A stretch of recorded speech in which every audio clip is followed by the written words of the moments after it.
Good afternoon. We're in day 2 of the PG&E public safety power shutoffs, and we're glad that you've been with us all this time. You know, a lot of people are still without power tonight, though some areas have been seeing some relief. Yeah. So we're talking about more than 120,000 people, or customers rather, who have had their power turned back on, but still around 600,000 are in the dark going into tonight, into the evening hours as well. So again, we still know this is affecting so many different people all across our area, spanning all the way to the Bay Area. Taking a look at the outage map here now. Again, these are what we're following because the power outages are happening for now days, and we don't know when the power will be turned on for the other 600,000 customers right now with PG&E. Right, and that's just customers. We've heard up to 2 million people have been without power, and our team coverage is spanning from the north to the south to the central areas, and we have full team coverage for you today. So we've been showing you some of these outages on the screen. Of course, the hardest hit areas seem to be those people living in the Sierra,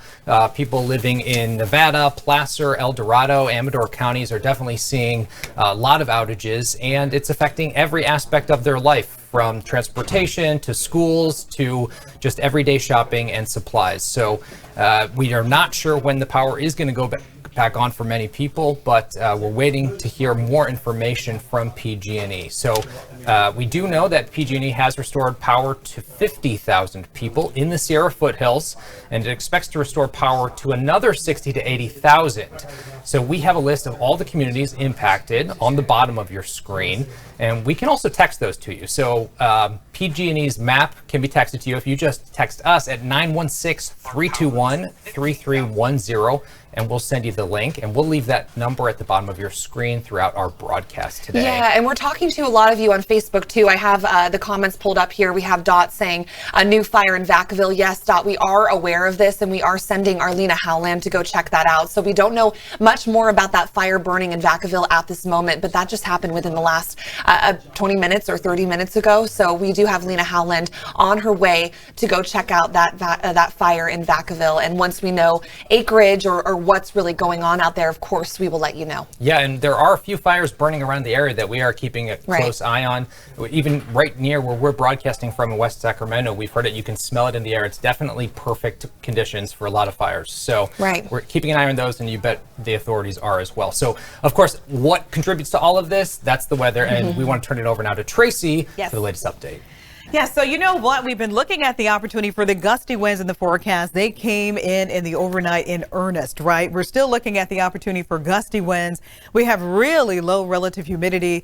And I'm showing you a picture of the San Bruno Mountains, which is a state and county park smack dab in the middle of San Francisco, where they are dealing with a vegetation fire on top of the San Bruno Mountain. So here is what we are looking at as far as winds today. We still have the red flag warning, but we also have a wind advisory in effect. That is for parts of the North and East Bay Hills in the San Francisco area, for the Sacramento Valley, and even in parts of the eastern foothills.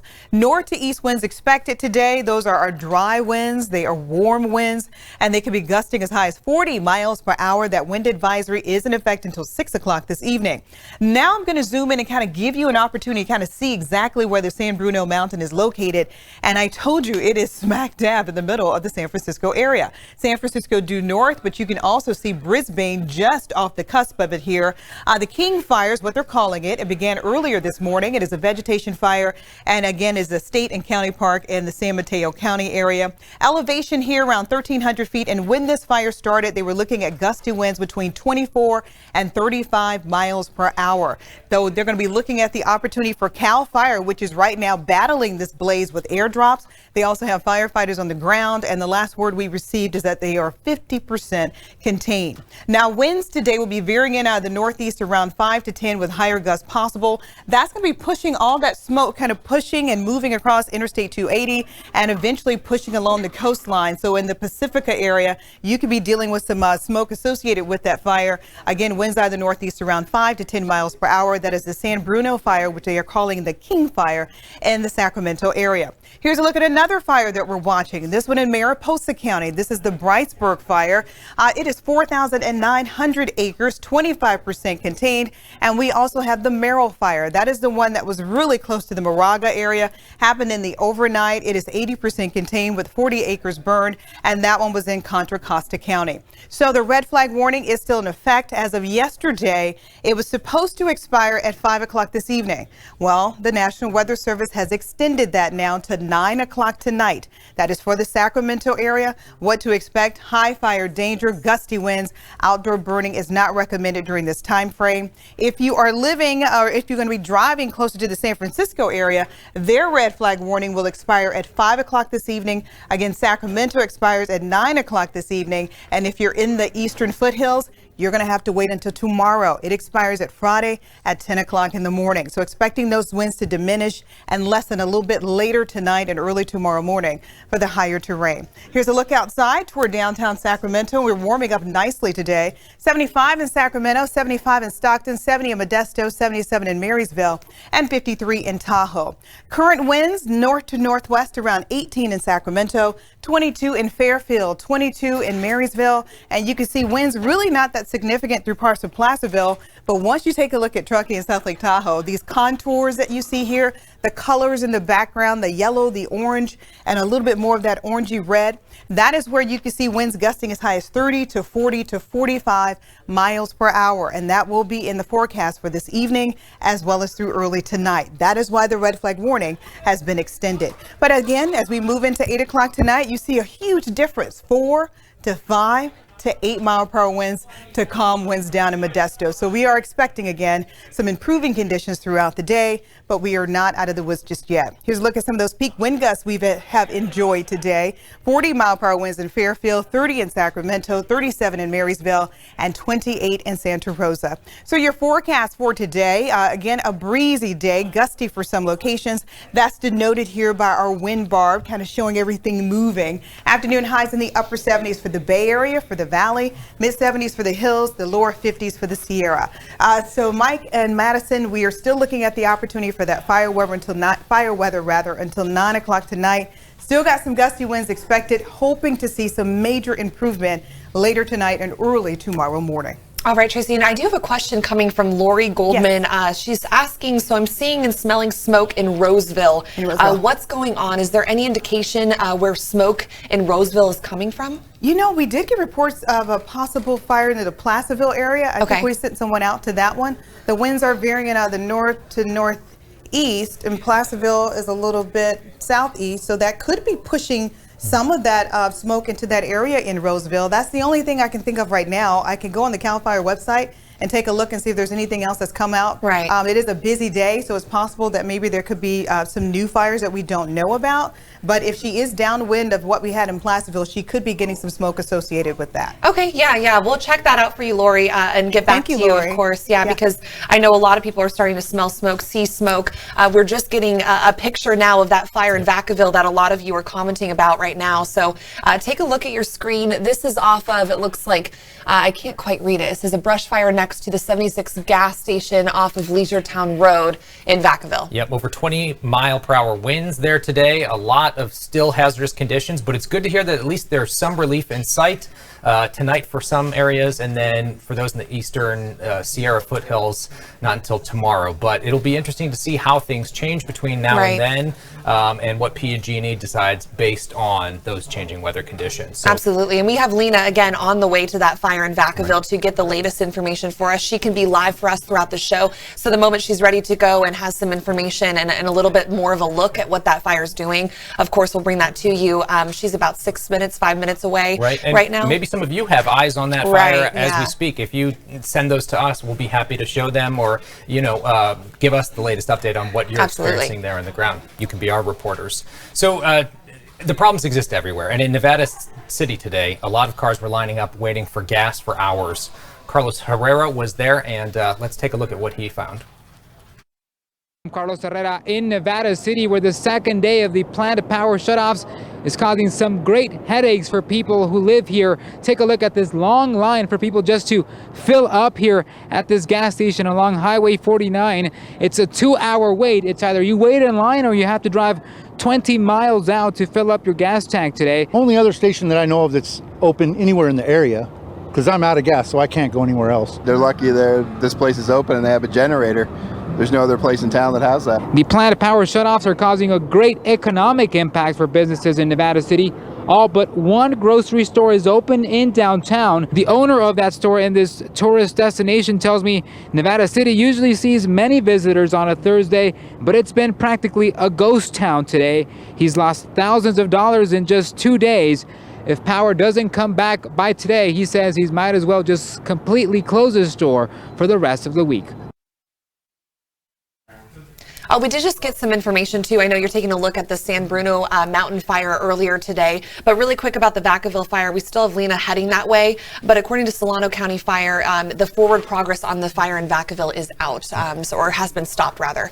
But we'll continue to follow that and too. They were calling it the Orange Dyer fire. We're also getting that update as well. So if everything is accurate that we have heard so far, it sounds like that is out, and great news for everybody in that area. So let's talk more about this fire that you're looking on your screen. That was the San Bruno mountain fire from earlier today. We're hearing that it started near a transmission line. We don't really know whose transmission lines at this point in time, but it's mostly been burning grass. PG&E did not have the power turned off in this area, so we're working to get the latest information on that fire as well. It's interesting to note that is close to all of those transmission lines too. Definitely interesting and jarring to see that. Okay, take a look at this wildfire that sparked overnight in Moraga. Oh gosh, this fire really took off right away, and we were keeping eyes on this at 3 a.m. Rob Carlmark was also following this too, but thank goodness firefighters got this one quickly under control. Yeah, it burned about 40 acres, caused a lot of evacuations, and our Giacomo Luca was out there. I'm Giacomo Luca in the small town of Moraga, about 20 miles east of San Francisco, where overnight 140 families were forced to evacuate their homes after a quick-moving fire broke out. Fortunately, firefighters were ready. About 150 rushed in to control the 40-acre blaze, while police went door to door to warn families to evacuate. No one was hurt and no homes were damaged. This response didn't come by chance. It was all a part of emergency planning. State officials, they placed resources in areas across the state ahead of the high-risk fire event, and they were ready to respond. The American Red Cross, they opened a response shelter at St. Monica's Parish Church for evacuees, and I spoke with a couple who were evacuated this morning. A rude wake-up call for a threat they faced before. Had to get your bags. Here we go again, yeah. And my sense is, we'll take, what do you want to take? And there wasn't really much to take, because we didn't have very much, especially worldly goods, you know, because we lost everything. So I did grab my documents, a folder full of documents, which I didn't have before, because I know how horrible that is to put that all back together again. Everything else you can buy, you know, it went. And pictures, I thought, I didn't even start with that one. You know, you just run. You save your life. Everything else will fall into place. Their home was destroyed in Santa Rosa during the devastating North Bay fires, which sparked almost 2 years ago to the day. This all comes as hundreds of thousands of customers have had their power proactively shut off because of the risky high wind event. Now, folks here will likely be dealing with that for days because we don't yet have an exact time on when the power is going to be turned back on. The good news tonight, all those families that were evacuated, they can return home. Back to you. Wow, incredible to see how close that fire got to those homes, and then hearing from that couple who lost their fire in the North Bay fire, or that lost their home in the North Bay fires and had to evacuate. It's just incredible. Yeah, it really breaks your heart, and there's this real primal fear when you're near a fire. Right. No matter what, no matter how many times you've experienced, no matter how many times you've prepared, it's this deep fear. And before coming here, I was actually in Oregon, where there were a lot of wildfires, and I remember last year one came really close to the town that I was living in, and when you know that that's close enough to threaten your livelihood, there's nothing like it. It's this deep fear that you don't get over for a long time. So a lot of these people, I'm sure, are feeling those effects, and having been through it before and then, you know, experiencing something fresh again, our heart goes out to the Absolutely. It just is a stark reminder as well, because this fire started in the early morning hours last night. So we were live at 3 a.m. updating you all about what was going on with this fire. They were calling it the Merrill Fire, and people were evacuating an entire neighborhood. So they were being woken up by the deputies knocking on their doors, firefighters knocking on their doors, neighbors. It's just a really good reminder that we all as Californians need to be prepared. And we all talk about how flat Sacramento is and West Sacramento, right? But we've already seen fires get close to really heavily populated areas. And then if you remember in 2017 with the North Bay fires, Coffee Park, it jumped the freeway and then completely leveled a neighborhood that is totally flat. There's no really urban interface area around there. So it's just, again, a reminder that we all need to be prepared in a moment's notice to get out. That's right, because those embers can travel a mile through the air. And once they get into your ventilation system, which is the most common way that houses do start on fire, well, you don't know what's going to happen at that point in time. And so, yeah, no place is affected. Right now, I think a lot of people, especially if they're living in the inner city area, they feel a little bit like they're in a bubble right now. But anytime when you have that red flag warning, you're at danger of potential fires. It's just the reality. And so we have to get used to that. And we're really experiencing the new normal right now. Yeah, absolutely. We are also listening to all of your comments. We did get one from Sandy earlier talking about that you're on a well, no power. How about getting water to my horses? Well, we just so happen to have Kevin John talking to a farmer and a rancher today affected by these power outages. Yeah, Madison, I'm actually at J&R Ranch. This is in Lincoln, and this whole ranch has been shut off due to the PG&E power shutoff. So the main question is, how have they been able to get their horses water? This is a ranch that obviously uses a well, which is generated by power. And when you don't have power, the main thing is getting water through here. By the way, this is Gracie right here, who's kind of still in the show. She is the world's most well-behaved horse. And I'm also standing next to rancher Rich right here, who owns this whole establishment. So, Rich, we talked a little bit earlier as far as the challenges with the power being off. How have you been able to persevere and endure with the animals while the power's been off here?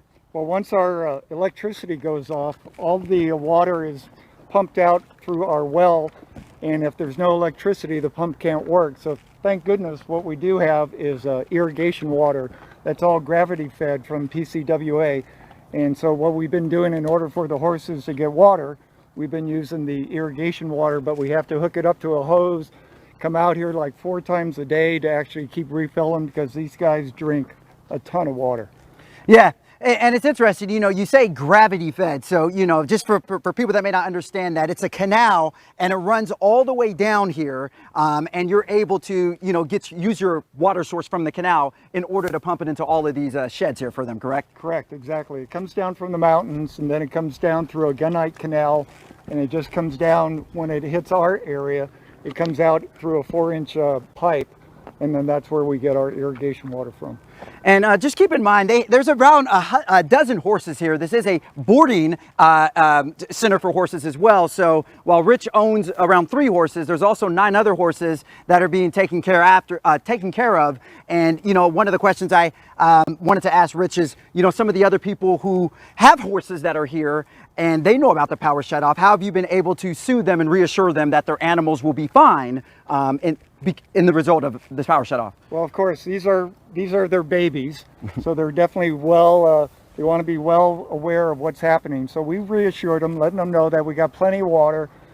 Feeding is still normal, so they're all being fed correctly, but the water is just a little hiccup right now. So hopefully more and more areas around here in Lincoln are coming back on. So I'm keeping my fingers and toes crossed, hoping that we're going to be next in line so we can get back to normal again. Well, that kind of seems like that's the name of the game here. I'm going to come around because Gracie is blocking me there, but it just kind of seems like the name of the game here is just being patient and persevering through it. Gracie, the horse, has definitely been persevering, so I'm going to give her some treats here because she's been so good and she doesn't want them right now. But at any rate, there's just, they're finding ways to continue to get water into this area, and hopefully if it's on within the next couple of days, it can go back to that. But in the meantime, once again, I'm in Lincoln at J&R Ranch, and we're just here with Rich trying to figure out everything and persevere to get these animals enjoying their water and hopefully getting your power back in no time, right? Correct. Thanks. All right, well, I'm going to turn it back over to you guys because I think Gracie wants to play for now. And I'm learning a few things. So back to you guys in the studio. Kevin, thank you so much. Gracie is a very sweet to be so willing to be on TV, right? No, it's just nice to talk to people who are really dealing with this and seeing what the day in, day out life is like without power and with having so many animals too. It's another part of this safety plan that everyone needs to have in place to make sure you're taking care of everybody.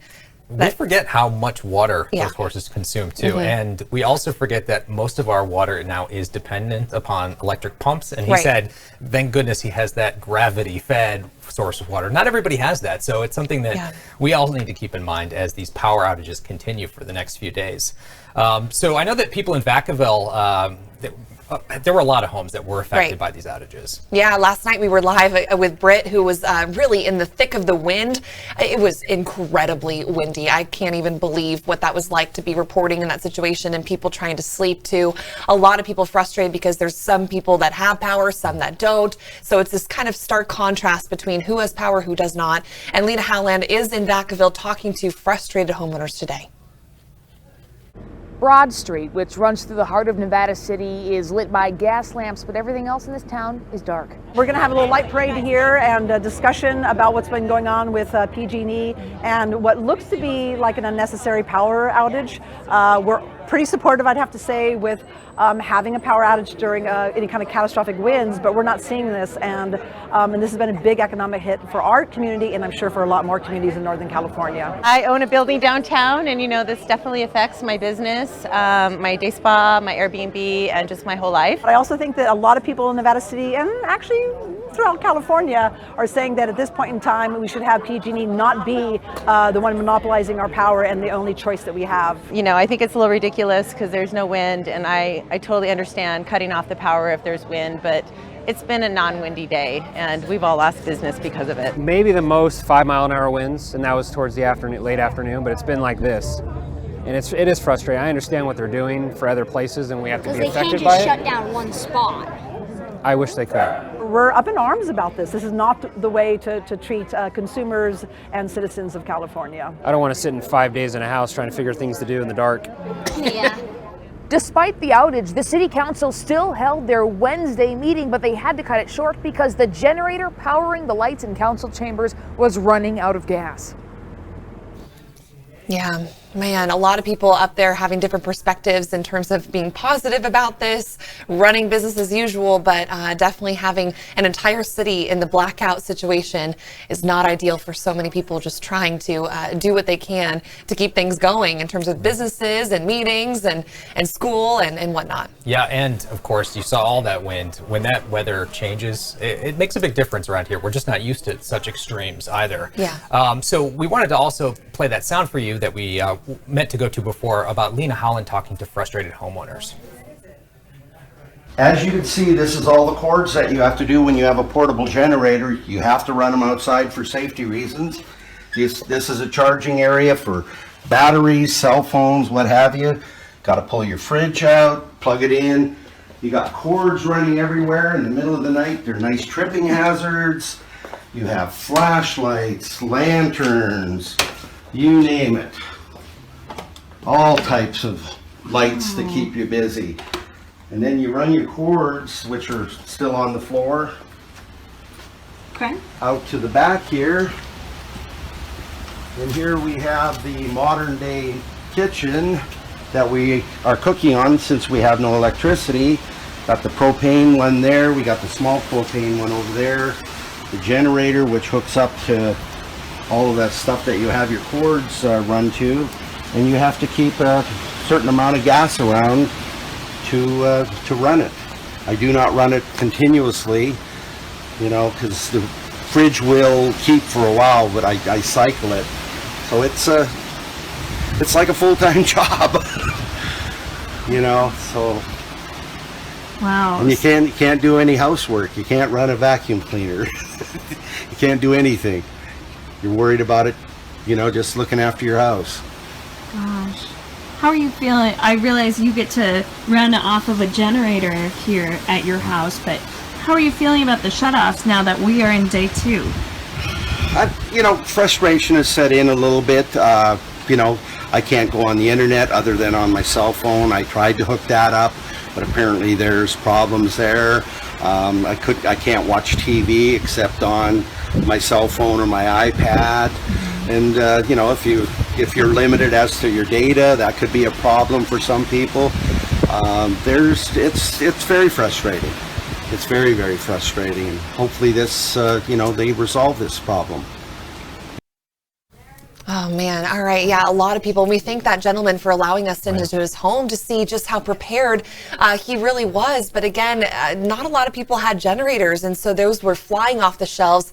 And they're not cheap either. I think I saw Home Depot had some at, you know, $700 a piece. That obviously depends on which kind of generator you need for which kind of power. But again, you know, this is a frustrating situation for so many people. Vacaville is still one of those areas that is not having their power turned back on yet. Right, and we were commenting on just how prepared that gentleman was. I don't know if everybody is that prepared. We were going to take a live look at Vacaville in just a second, but that gentleman had everything, and even a ability to cook, lights. Right. Would you be that prepared? I think Definitely most not, of us think that it'll never happen. No, and it just happened to me. I was just, again, I feel like I've said this several times, so sorry if you've heard it before, but just this past weekend I was in Mammoth and the same situation happened. They turned out power for the entire area because of the high winds, because of the dangerous fire conditions. Their grid is on Edison, so a different power company in California, but still a similar situation to what PG&E is doing. And I did not know. I had no idea that that was going to be the case. So our Airbnb did not have power for an entire day and a half. And you know, we kind of just had to figure it out, right?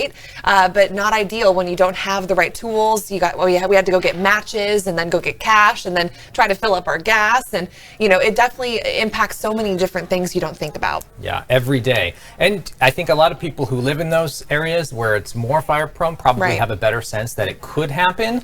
But like we've been talking about, you never know. And this event is showing us that, you know, 34 counties could be affected. That's a tremendous number. And a lot of people didn't have those resources. So I'd say learn from that guy. Well prepared gentleman, and he's ready to go at any time. So, you know, we're going to keep an eye on the way that things are moving for the rest of the day. But I think Tracy's going to join us now to give us a little explanation about what we're seeing around the area. Well, you know what? I'm going to start things off with asking viewers for photos. So I am in Placer County. I do not have a power as of the last 48 hours.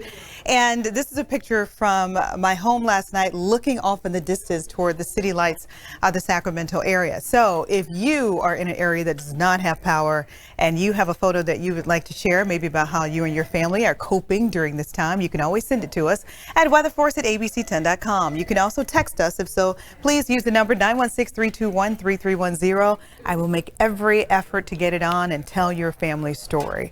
So here's what we're watching as well. San Bruno Mountain is a state and a county park. It is smack dab in the middle of the San Francisco area. And they're also looking at a vegetation fire on top of the San Bruno Mountain. Now, a lot of regions are looking at the opportunity for high winds today. That's the North Bay Hills, the East Bay Hills, through the Sacramento Valley, and even the eastern foothills. That wind advisory is in effect until 6 o'clock this evening. These locations could see north to east winds gusting up to 40 miles per hour. Those are dry winds. Those tend to be warmer winds, and they only exacerbate the concern for high fire danger. So we are calling it the King Fire, again, a vegetation fire in a state and county park right here in San Bruno Mountain, just off of Brisbane, and you can see just to the south of San Francisco. Elevation for the San Bruno Mountain is around 1,300 feet, and when this fire took off, gusty winds were in play between 24 and 35 miles per hour. So CAL FIRE is battling the blaze with airdrops. We also have firefighters on the ground, and as of late we have 50% containment. I know they want to get this under control because it's a highly densely populated area all around. So winds out of the northeast around 5 to 10 miles per hour with higher gusts throughout the day. That's going to be driving that smoke right off of 280, which is a really busy corridor, and also looking at some of that smoke moving into Pacifica just along the coastline. The opportunity for higher gusts will be in the forecast through the evening and early tonight, depending on where you're located. Another fire that we're watching is the Brightsburg fire. That one is much larger, but a little bit more isolated. So acres burned close to 5,000. It is 25% contained. It is in Mariposa County. We'll move in a little bit closer and show it to you here just to the north of Fresno. And again, that's a pretty significant fire that we're watching just off to the northeast of Merced as well as Modesto. And then the Moraga area, we had the Merrill fire, 40 acres burned. That one 80% contained, and it is in Contra Costa County. It is in a beautiful area near St. Mary's College. So really happy that they got that under control. So here's a look again at that red flag warning. Originally, it was expected to expire at 5 o'clock this evening for the Sacramento area, but the National Weather Service has extended it until 9 o'clock tonight. That is when we're expecting the winds to diminish and lessen, so much so the opportunity for critical fire weather is expected to no longer be an issue. Now, if you are closer to parts of the Bay Area and you're traveling in that area, their opportunity for high fire danger will expire at 5 o'clock this evening. And for the foothills, yes, you're going to be still in play through tonight. Your opportunity for fire weather does not diminish until Friday morning at 10 a.m. So winds will still be in play for the foothills through tonight and early tomorrow morning. Outside right now, it's a beautiful day. We got plenty of winds, but we also got plenty of sunshine. It is 75 degrees in Sacramento, 75 in Stockton, 70 in Modesto, 77 in Marysville, and the lower 50s in Tahoe. Current winds, so winds again still coming in from time to time. These are our sustained winds. 15 minutes in intervals, 22 mile-per-hour winds in Fairfield, 18 in Sacramento, 22 in Marysville. Where you see the yellow coloring here, that is where you're having even higher wind gusts. That's part of the North Bay coastal range and also moving into parts of the foothills there. You can see a little orange in there. That's where you could see winds as high as 35 to 40 miles per hour. So as we continue to move through this evening as well as tonight, the opportunity for high winds again will lessen and diminish, and we're looking at the opportunity for fire weather to be moving out of the area, at least for the valley and for parts of the Bay Area. However, for the foothills, you guys are going to have to wait a little longer. So here's a look at the more prominent wind gusts we've had today. 40 in Fairfield, 30 in Sacramento, 37 in Marysville, 28 in Oroville. We've had gusty winds since the overnight, gusty winds throughout the day. And I do want to bring home and drive home a point. You know, we're looking at the opportunity for high fire danger, but it's not just power lines we're concerned about. It's people. So if you are going to mow and weed, you need to do that early in the morning when you have the opportunity for more moisture, more or higher humidity. Never use lawnmowers on dry grass. Don't pull over your car on the side of the road in dry grass because your exhaust is so hot. That's sometimes how you see a couple of brush fires take off. And again, that's something that we want to drive home. More than 85% of wildfires are caused by human error. Yeah, we got a big role to play. So afternoon high, 72 in Placerville, 75 in Auburn today, 72 in Sonora, upper 60s in Twain Harte. Once you get a little bit closer to the Sierra, 52 for Thursday, lower 60s Friday, Saturday, Sunday, and Monday. Looking at a really nice weekend expected. 70 for San Francisco today, 72 in the East Bay, near 80 degrees in San Jose, as well as in Gilroy. And for places up in the North Bay, how about 82 for Santa Rosa and 78 for Napa? Once you hit the valley floor, 76 in Turlock, 78 in Manteca, near 80 degrees for many locations, but a little closer to home, 76 in Sacramento, 77 in Elk Grove, 76 in Rio Vista, as well as in Yuba City. So for those of you who have not had power, like myself, and you did not have the opportunity to do a lot of things you wanted to do, possibly, maybe you wanted to do some landscaping or planting or something, this weekend you can make up for lost time. Afternoon highs in the upper 70s. It'll be very comfortable. And right now, watching the opportunity for maybe even a shower coming into play next Thursday. But the takeaway, guys, is not out of the woods just yet. Still got some gusty winds expected, so do not let down your guard. Absolutely. That's super important to make note of. Again, Tracy, you were talking too about being out of power, and that picture you took, and that's how you started your weather hit just now, was last night. It's so eerie that you don't have any power, but then the only glow you're seeing is Sacramento. Oh, yeah. When I was driving home, because it was around midnight, I all of a sudden felt like I was eight years old. Because it was so dark, and I'm looking and I'm like, okay. And you're going down through the, because I'm in the foothills, right? So I'm going down a little bit, I'm coming up to stop signs. And every car that you see, it almost, remember, you remember The Walking Dead, right? Yes, it's really yes. apocalyptic, is that the word for it? Yeah. Because there's no movement, very little movement, is eerily quiet. And every little thing, I'm all jumpy, and I'm like, you got to get it together. But well, we're glad you got home safe. No, I did. I was just being a little scaredy cat. That's all. And you're still in a good mood without power. I don't know if everybody's still right. Well, that was just a couple days. Don't give me two more. You don't know what I'll be like. I think everybody feels the same. What do you do without all those conveniences? That's very true. That's very true. And we are listening to so many of you commenting right now. We have a couple people right now talking about Pine Grove and Amador County, saying that PG&E was checking out the power lines on your street.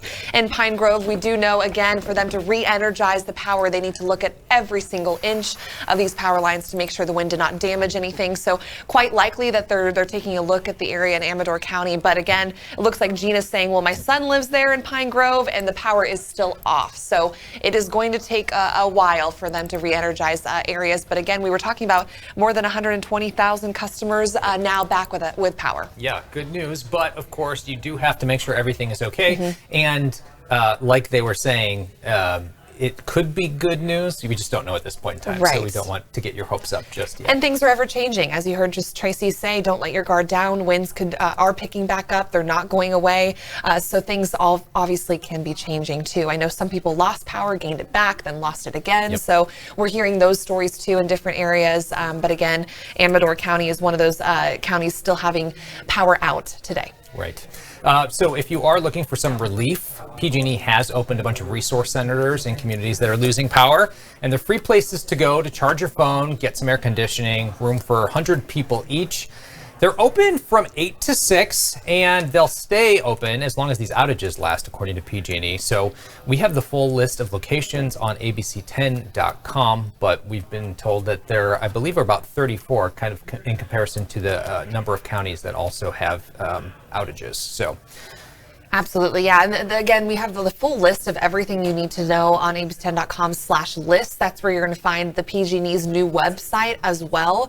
That's a website where you can type in your address where you live specifically and check out to see if and when the power is going to be turned back on. So a lot of people were trying to figure out what that link was last night, and they were having issues with that link. So abc10.com/lists is where we have all the links you need to know to plug in everything and be up to date in terms of this power shutoff. Yeah, a good resource because nobody was able to get online when they were trying to get hold of PG&E's website. So, and we know they've also kind of tried to deal with that problem, but you gave the you gave the website away yesterday, and it was a little bit confusing. Yeah, a little bit confusing. abc10.com/list. Much easier. Yeah, it wasn't like something you could just snapshot in your mind. You had to kind of write that down. So we have, again, the list on abc10.com/lists, all the links you need. Right. And we have some great coverage for you. Like we said, our team is all across the area trying to dig into what you need to know about these power shutoffs. So this week is the 2-year anniversary of the Tubbs fire that devastated wine country. Absolutely. So sad. Last year, or 2 years ago, rather, in 2017, the Tubbs fire happened, deadly, destructive, North Bay fires. It was a wind event just like what we saw last night. And so we were really closely watching that, of course, because you don't want a repeat of anything like that magnitude. But our Lilia Luciano went to Santa Rosa to see the feeling 2 years later, how people are doing. And she talked to the CAL FIRE chief who responded to the Tubbs fire and then yesterday responded to another fire in Santa Rosa. Take a listen. We're in the town of Occidental in Sonoma County. This is about 20 minutes west of Santa Rosa.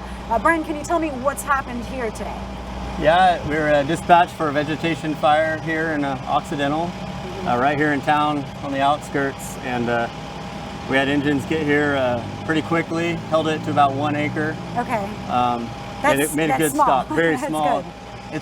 It's steep, as you can see. It's a good stop. We have a lot of people staffed up right now in preparation for the winds. I heard that there were air crews that came in and were released. Was that what stopped it initially, or was it the ground They crews? help. They give us eyes on it, and we'll Okay. lay retardant across the head of it to slow it down. Do we know what started it?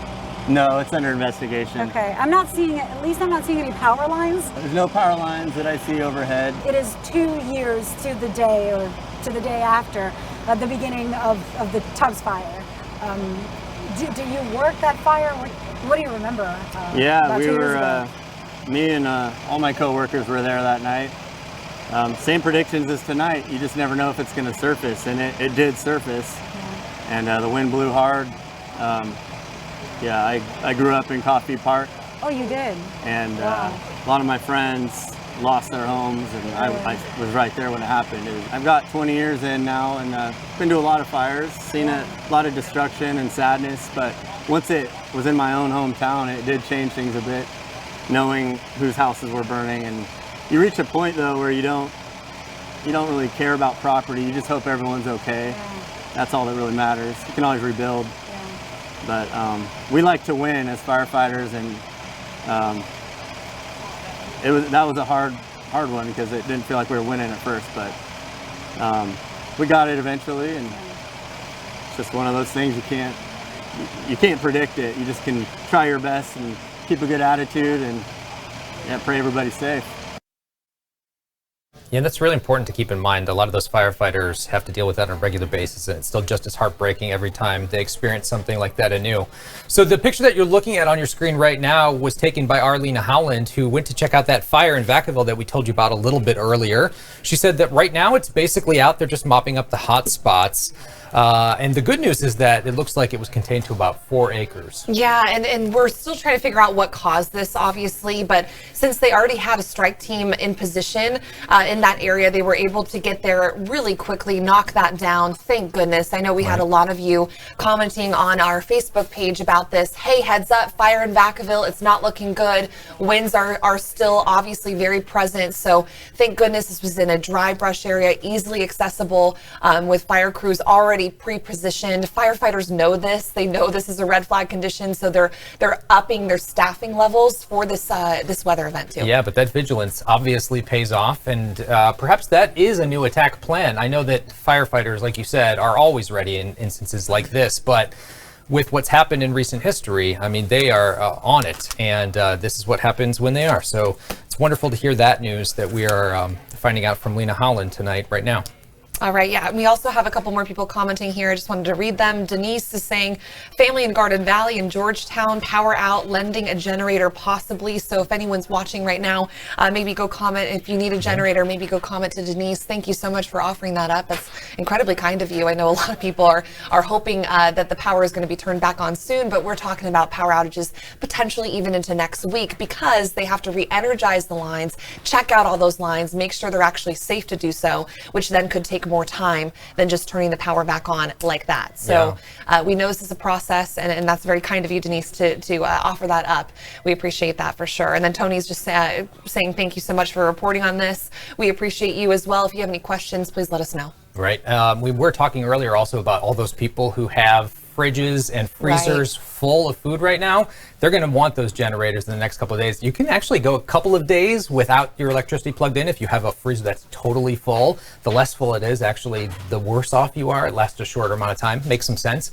And then, but your fridge, that only lasts about 4 hours without electricity. So a lot of people have been complaining to us that, you know, they're losing a lot of the food that they've had prepared or things that they were planning on making. And that's just the people who live in homes. Businesses have a lot bigger burden to deal with. Right. And again, a lot of people last night were asking about will we be reimbursed for the losses that are directly related to this power outage? Will we be able to file claims? So PG&E says right now they don't normally cover reimbursement costs, but they said it's a case-by-case basis. If you want to go on their website and file a claim with them, you're more than welcome to do so. They do encourage that, obviously, again, because it's a case-by-case basis. But yeah, we have an entire list too on our website about commonly asked questions during this entire power shutoff. So that's where one of those questions is answered on there. If you would like to look more into how to file a claim, what that looks like on your end, we have all the information on our website too, abc10.com. Get up-to-the-minute information during the largest planned power outage in state history, affecting 800,000 customers in more than 30 counties. Be the first to know breaking updates and alerts delivered straight to your phone. Download the ABC 10 News app now. All right, if you are just joining us now, we are continuing our coverage of the power shutoffs happening widespread around Northern California, from the Bay Area to the Sierra to up to Shasta County, Humboldt County, now down to Southern California too. This is affecting so many people in our area. That is why we're continuing to cover this for you. Of course, we're inviting those questions, those comments. We are checking them. We have our Facebook Live going right now, so we're seeing them in live moments too, and we'll bring you those answers as much as we can. A lot of situations unfolding right now, several fires we were responding to, as well as firefighters responding to make sure they're getting those under control. And what we've learned is that those firefighters are definitely on top of it. Everybody's on high alert, as they should be, with these winds that have been pretty consistent, at least for the past day. They look like they'll be around at least till tonight for many of the areas, and then tomorrow for some others. And of course, it affects hundreds of thousands of people in California right now. 34 counties have been without power. Some have been regenerized, re-energized, I should say. But let's take a look at the outages right now. You can see where it's, the biggest problems. Those would be the spots that are in red on your screen, orange less so, yellow even less so, and then green is a little bit better. But nevertheless, power has been restored to 126,000 customers, but that still leaves about 600,000 customers across Northern California, and up to 2 million people have been affected. So if you want to know the latest, we can give that to you. All you have to do is text us the word power to 916-321-3310, and we'll send you the link. Once again, that number is 916-321-3310. We'll also have that number on the bottom of your screen. You can see it in the bottom right corner right there throughout the entire show. And if you need it, text us. We also have a great source on our website, abc10.com/list, with all those links that you might need regarding what areas are currently affected, what areas have been re-energized, and what you can do if you're thinking about perhaps even filing a claim for loss of goods or other financial strain that you've had. Absolutely. And right now we are still talking about a red flag warning in effect. That means it is dry, it is windy, things are ready to burn. So we're going to check back in now with Tracy Humphrey. Yes. When it comes to the weather. What is the latest? Well, the latest is we are still in the middle of that red flag warning, and here are some of the conditions that we're expecting for this afternoon, for this evening, and for some parts of our viewing area, even into tomorrow morning. So the red flag warning, gusty winds from 40 to 50 miles per hour. That is really going to be for some of the higher terrain, like the North Bay coastal mountains and our eastern foothills. Extremely low relative humidity, and that also gives us extreme fire danger. So here is a look at a couple of things that we always ask that you regard and try to do diligently. So staying fire safe. Mow and weed before 10 o'clock in the morning. That's where you tend to have a little bit more moisture in the atmosphere. Never use lawnmowers in dry grass, and don't pull over in dry grass. Those are just a couple of things that we can do to try to keep us all safe. So here's a look outside toward the Tower Bridge outside right now, and it's a very nice Thursday afternoon. It is 75 degrees. Check out that humidity, 13% relative humidity. Winds out of the northwest at 14 miles per hour. So more temperatures from 75 in Sacramento to 78 in Fairfield, mid to lower 70s down in Stockton and Modesto, 73 in San Francisco, 81 in Santa Rosa. Darting back to the foothills, 73 in Auburn, and you can see the mid to lower 50s in Truckee and South Lake Tahoe. Those temperatures overall are just a tad below average for this time of the year, but take a look at the humidity if that doesn't get your attention. 13% in Sacramento, 8% in Fairfield, 5% in Santa Rosa. It is extremely dry outside. If you're sensitive to stuff like that, you probably feel it on your skin. You're like, I need a little bit more moisturizer. It just feels so dry. Well, it is. Here's a look at some of the peak wind gusts we've had today. 30-mile-per-hour winds in Sacramento, 40 in Fairfield, 37 in Marysville, 28 in Oroville. You're talking about peak wind gusts. You get a spark going, you got dry fuel, and it doesn't take long for it to completely get out of control. So here's a look at the current winds from north to northwest at 18. These are some of our sustained winds. 22 in Fairfield, 22 in Marysville, and you can see even through parts of the foothills, calm winds. So nothing really going on too much there, but of course you don't necessarily have to be in an area that has really gusty winds in order to lose your power, as I'm finding out myself. I live in the Auburn area, so I do have areas that are farther uphill from me that have transmission lines that do impact my neighborhood. So I've lost my power because they're still expecting some gusty winds. So future winds expected as we move to the next 3 to 4 to 5 hours. I'm going to go hour by hour here. 4 o'clock in the afternoon, you can see winds 18 in Marysville, 14 in Sacramento, 18 in Fairfield. We move into 5 o'clock and you still can see from 13 to 10 to 17. And then as we move into around 6 o'clock, you see less colors in the contours. And that's the background colors that you see here, where you have yellow and orange and sometimes even a violet color. That's where you tend to have violent winds from 35 to 40 to 45. Well, now we're looking at blue in the background, and that lets me know that winds are diminishing all around. So as we move into tonight, you can see for our valley locations, our winds are really around 4 miles per hour in Sacramento, but the winds will still be a little bit more gusty in some of the higher terrain, and that's why the red flag warning up there will be in effect until 10 o'clock on Friday. So this is a picture of my daughter cooking by candlelight. So that's what we did in Auburn. She's with her dad. She did not cook by herself. There was an adult there. We do have a gas stove, so basically just turned on the gas and hit a match and actually able to cook. So for those of you that do have power outages, you know, sometimes you can still cook, and we actually still have hot water because we have a gas water heater. So PG&E turning off the electricity, but we do still have gas. So for some of us, we are still kind of getting by on those different ways, right? So weather for us, if you have a nice photo, maybe some cool, ingenuitive things that your family, you guys are doing to kind of get past the next couple of days, you can always send it to us at weatherforus@abc10.com, or you can also text us at 916-321-3310. So here is a look out at the San Bruno Mountain. This is right in the middle of the San Francisco area. I'm showing you that to kind of let you know where it is located and how close it is to densely populated areas, because they are looking at a vegetation fire on the San Bruno Mountain that started earlier today. So we have a wind advisory in effect for parts of the North and the East Bay Hills, parts of the Sacramento Valley, and even into the eastern foothills. All of this shading that you see here in this lighter yellow beigey color. Winds out of the north to the east gusting up to 40 miles per hour. That's going to be in our forecast to 6 o'clock this evening. But the San Bruno Mountain fire actually started in an area that did not have a current wind advisory. They're not in the red flag warning. So you do not need to be in a red flag area in order to still have the opportunity for fire weather. So they're calling it the King Fire. It is on a state and county park, the San Bruno Mountain. It is a vegetation fire. Elevation here is around 1,300 feet. And when this fire started earlier today, they had winds gusting between 24 to 35 miles per hour. They were northeasterly winds. They were dry winds. So 50% contained. We do have CAL FIRE is battling this blaze with airdrops, and they also have firefighters on the ground. So they are all over it. If you're going to be in this area, you may have to contend with some smoke. Most of it's going to be pushing down to the west and to the south. So if you're going to be crossing 280, you could be running into some smoke. You can see it off in the distance and say, hey, what's that about? Well, that's the San Bruno Mountain fire. And if you're going to be along the coastline of Pacifica, they're probably going to have to deal with that as well. So the Bryceburg fire, that's one of the larger fires that we're dealing with. 4,900 acres burned. Percent contained is 25%. That's in Mariposa County.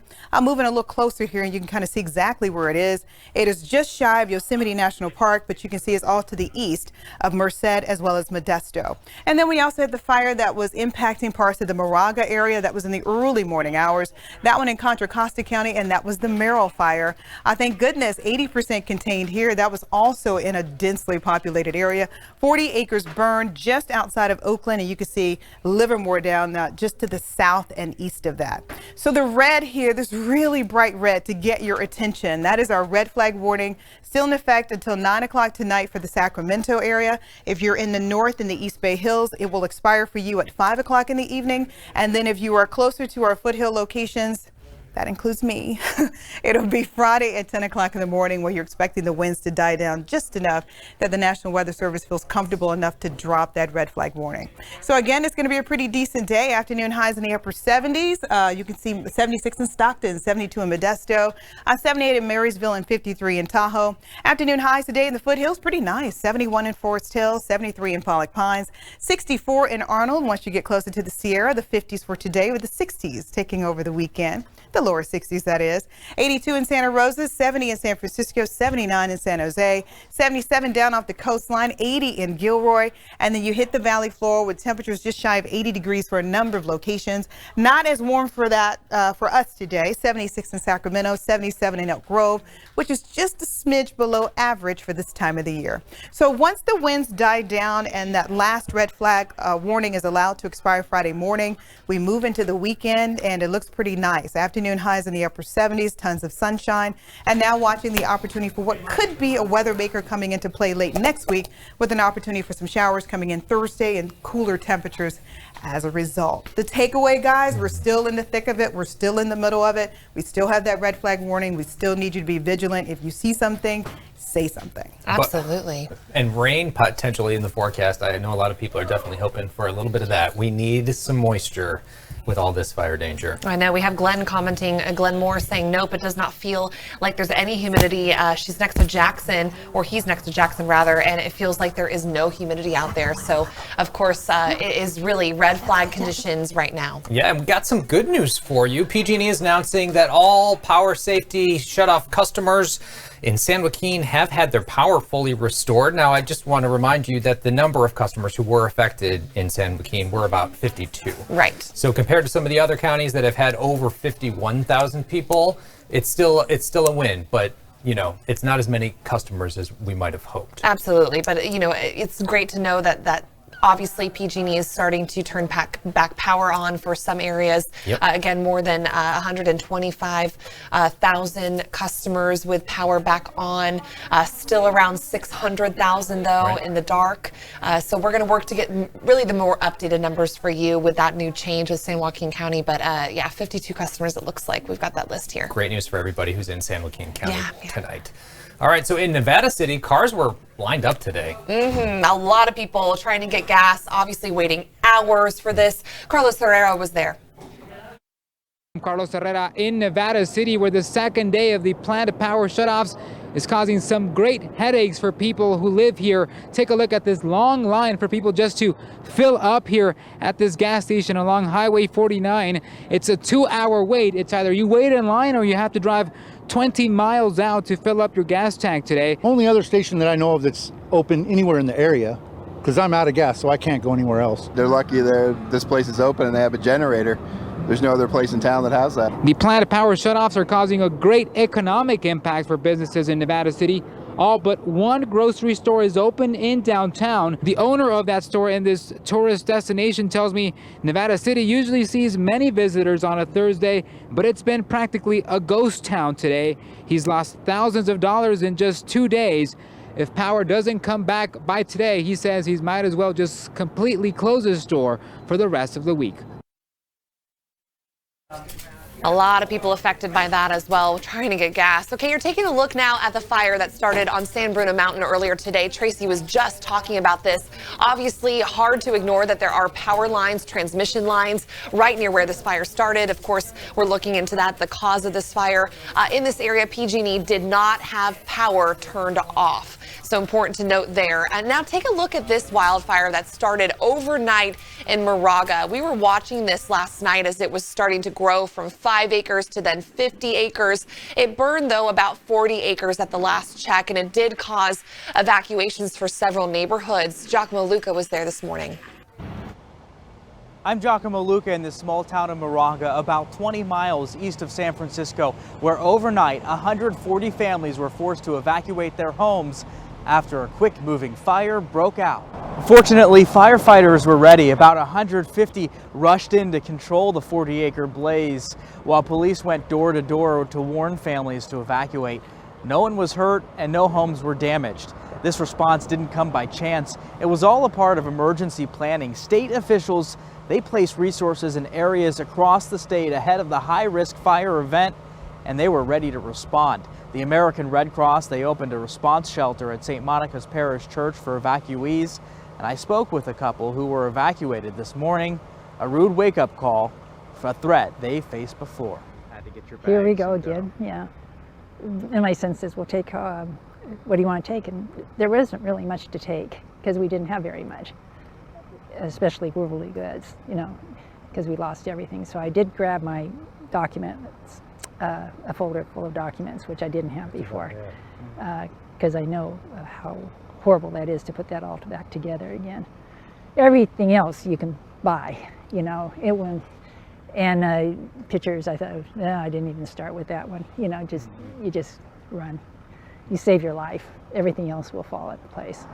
Their home was destroyed in Santa Rosa during the devastating North Bay fires, which sparked almost 2 years ago to the day.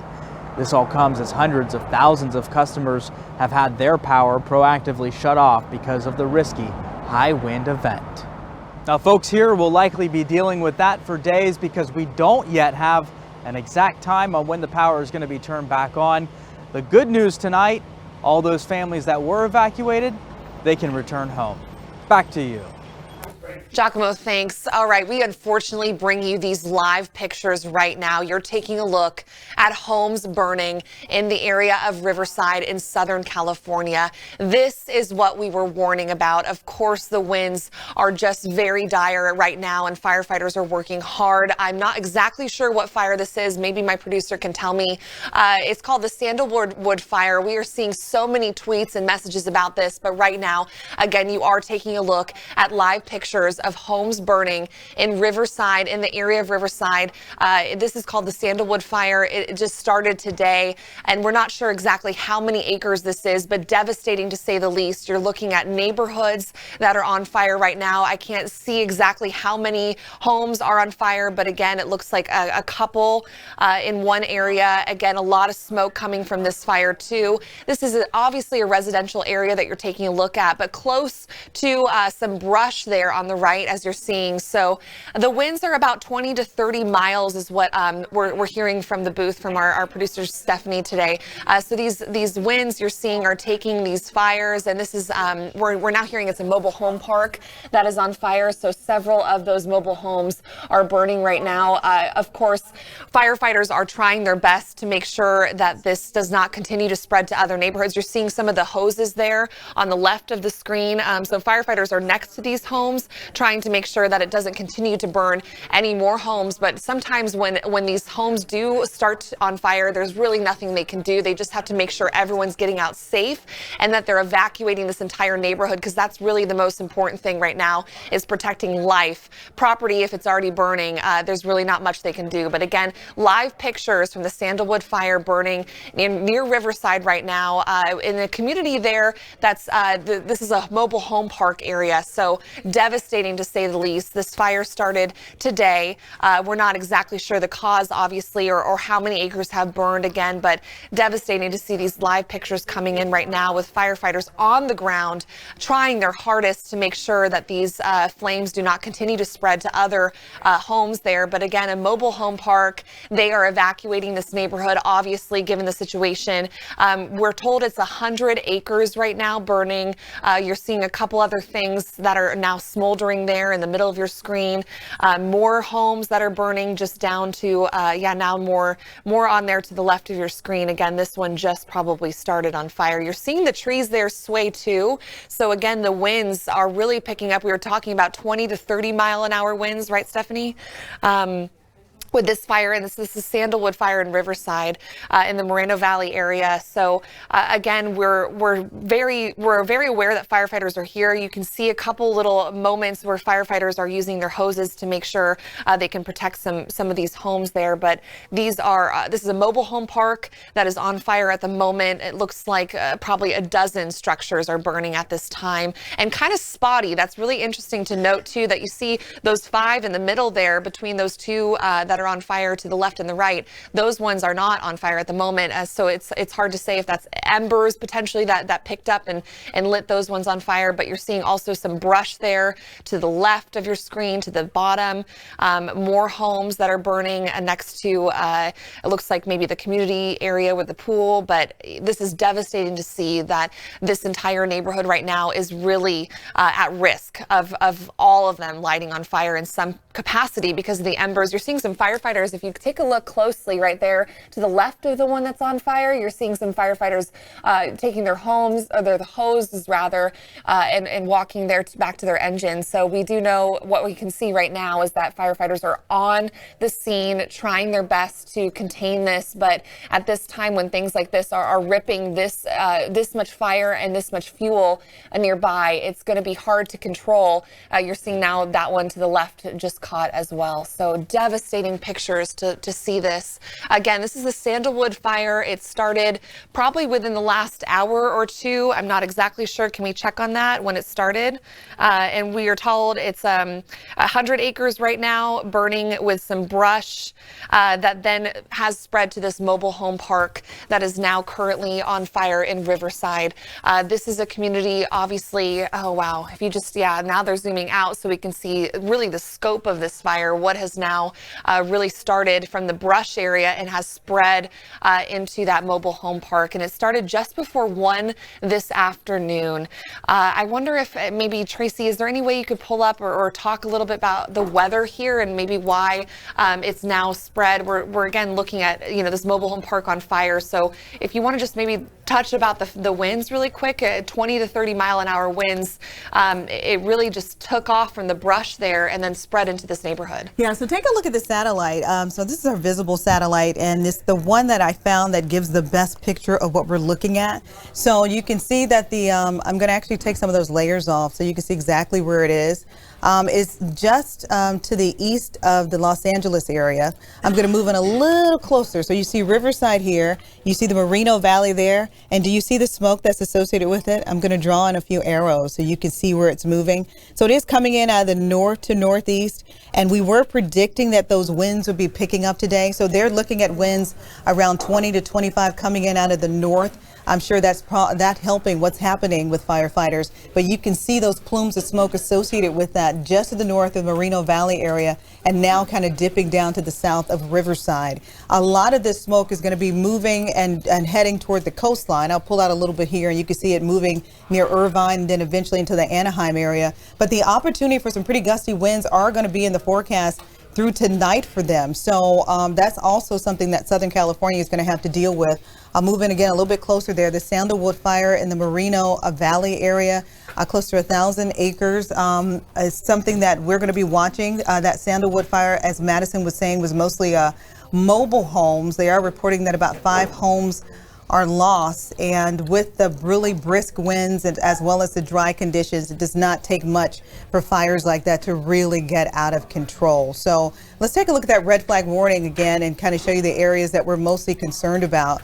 That red flag warning does extend all the way down to parts of Southern California. They're going to be looking at the really dire conditions as well. And as I move down to the southern area, you can indeed see that part where Riverside is located is indeed in that red flag warning. So that red flag warning is in effect for that particular area until 8 o'clock in the morning. There's Riverside right there. And you can see they are again looking for some really gusty winds. They got the dry conditions and they have a little bit milder and warmer conditions that we have up here in the northern parts of the state. So that fire weather warning in effect for the Los Angeles area all the way into Riverside and Moreno Valley, as their winds will also be pretty significant through tonight as well as throughout early Friday. There again, fire weather warning, that red flag warning does not expire until 6 o'clock in the evening. Now, something a little bit more closer to home, we had one of our viewers asking us about, they said that they smelled smoke in Roseville. And you know what? There is a controlled burn going on in the Kirkwood area. Our chief meteorologist, Monica, came in and said, hey, I think that's a controlled burn. And so that's exactly where that's coming from. Now, the plumes of smoke associated with that are so much easier to see. You see the white there moving almost parallel to Highway 50 there. That's where that smoke is coming in. It's drifting into Placerville, drifting into Roseville. You can see plumes of smoke moving into Folsom. And eventually, I wouldn't be surprised if we actually smelled it here in Sacramento. Again, that is a controlled burn in that particular area, but when you start talking about smoke and air quality, that doesn't really matter. So if you do have any upper respiratory concerns, you do want to limit your time outside because that smoke is coming in and is also moving essentially due west with those eastern northeasterly winds coming into play. So that'll be something you'll have in the forecast at least through early tonight because winds are still going to be gusty until they die down around 7 to 8 o'clock tonight. So again, let's talk about some of those current fires that we're watching across the area. And so we'll start things off taking a look again. That wind advisory has been allowed to expire. That is wonderful news. We'll move in a little bit closer, taking a look and see what's going on a little bit closer to San Francisco. And we're still going to be watching the King Fire going on in the San Bruno mountain range, Madison. That's something else we're still watching. Absolutely. It's about 50 acres, but we're watching that one because it is in the San Francisco area. Yeah. And right now, it looks like CAL FIRE is definitely getting a hold on it. But when you start talking about fires like that, so close to densely populated areas, it is a valid concern. Absolutely a concern. Yeah, we're following that one. Let's go back to those live pictures again. This is the Sandalwood fire, and we are aware just within the last hour that another fire in Riverside County has popped up called, I believe, the Reach Fire. That is RECHE. If you want to look up the hashtag on Twitter, that's where the latest information for that will be. But again, live pictures of the Sandalwood fire burning in the Riverside area. You're taking a look at mobile homes at a mobile home park that are on fire right now. We have seen several firefighters in this dangerous situation as many of these homes are on fire, and they're trying their best to protect as much as they can. But again, when some of these are just continuing to spread, the embers continue to spread, the winds pick up, really at that time, it's the most important thing for them to do is to evacuate people. And sometimes they just cannot protect some of these properties. So again, devastating pictures to look at here. You see a firefighter right there, just to, a little bit now behind the one mobile home to the left there that's on fire. Really dangerous conditions to be working in, but of course, this is what they're trained to do. This is what they respond to. Again, the sandalwood fire is burning about 100 acres right now, started before 1 p.m. in Riverside County. There is another fire, though, that started as a trailer fire called the Reach Fire at 100 acres, also in Riverside County in the Moreno Valley. And this is another fire to watch, but you're taking a look at the sandalwood fire. So 2 fires burning in Riverside County in the same area pretty much. I wonder, we can't control exactly what this helicopter is showing us, so I'm just kind of vamping in terms of what we're seeing. But again, this is devastating to see. A lot of people obviously live in this community. This is a mobile home park where this fire started this afternoon. And again, just, closer images. It's so incredible to watch this happen, to watch this unfold. It's incredibly sad to see this. California, this is the new normal, really, that we're seeing these red flag conditions and unfortunately power outages too, affecting so many people in Northern California, now also in Southern California, in Riverside. Riverside County continues to see fires all the time because of how dry it is out there, but also, like Tracy was just talking about, the winds can really impact this and continue to carry it into other neighborhoods. And again, they don't know the cause of this fire, what this one has done so far, but that is the latest when it comes to the sandalwood fire. Again, live images you're taking a look at, and it looks like the live picture just went down there. But again, devastating to see that. It's just so heartbreaking to watch homes burning, firefighters trying to control these flames as they continue to spread. We were watching several of them actually start on fire, so really hard to watch. Again, this is not in the Northern California area, but just goes to show how widespread this situation is. The weather conditions we're seeing, the red flag warnings we're seeing, the winds we're seeing, how it's going to be an entire statewide event here. Again, Riverside County has several fires burning right now. Also, we were talking about some with Tracy that are in our area too. So we are aware of these ones that are burning. There was one in Vacaville shortly ago that was quickly contained, thank goodness. We do know firefighters are working their best, and we have our hats off to them during these dangerous conditions. They staff up for situations like this. They're aware that the red flag warnings are here, so therefore they staff. They're in prepare mode when it comes to this, so that they can respond easily, quickly. There's strike teams. They've got, obviously aircraft on some of these fires as well, making sure they can make water drops from above. So we're watching this situation very closely for you all. If you have any questions, please let us know as well. All right, we were talking about Vacaville just a little bit ago, an area where a lot of homes are affected by the power outages. Lena Howland was there today talking to some frustrated homeowners today. As you can see, this is all the cords that you have to do when you have a portable generator. You have to run them outside for safety reasons. This is a charging area for batteries, cell phones, what have you. Got to pull your fridge out, plug it in. You got cords running everywhere in the middle of the night. They're nice tripping hazards. You have flashlights, lanterns, you name it. All types of lights to keep you busy. And then you run your cords, which are still on the floor, out to the back here. And here we have the modern day kitchen that we are cooking on since we have no electricity. Got the propane one there, we got the small propane one over there. The generator, which hooks up to all of that stuff that you have your cords run to, and you have to keep a certain amount of gas around to run it. I do not run it continuously, because the fridge will keep for a while, but I cycle it. So it's like a full-time job, So. Wow. And you can't do any housework. You can't run a vacuum cleaner. You can't do anything. You're worried about it, just looking after your house. Gosh. how are you feeling? I realize you get to run off of a generator here at your house, but how are you feeling about the shutoffs now that we are in day 2?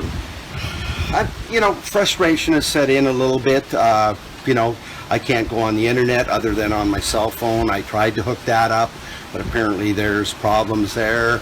I can't watch TV except on my cell phone or my iPad. And if you're limited as to your data, that could be a problem for some people. It's very frustrating. It's very, very frustrating. Hopefully they resolve this problem. So many people frustrated by the power outage shutoffs as well. And again, we're going to go back to this live image from Riverside County in the Moreno Valley. You're taking a look at the Sandalwood fire. The latest information we have is it has destroyed numerous structures. It is burning at a rapid rate of spread, and it's 150 acres right now. Started in some vegetation that then spread to a mobile home park as well, from what we're seeing with these live images. This is, a helicopter showing us from the view from above in terms of what we're seeing down below.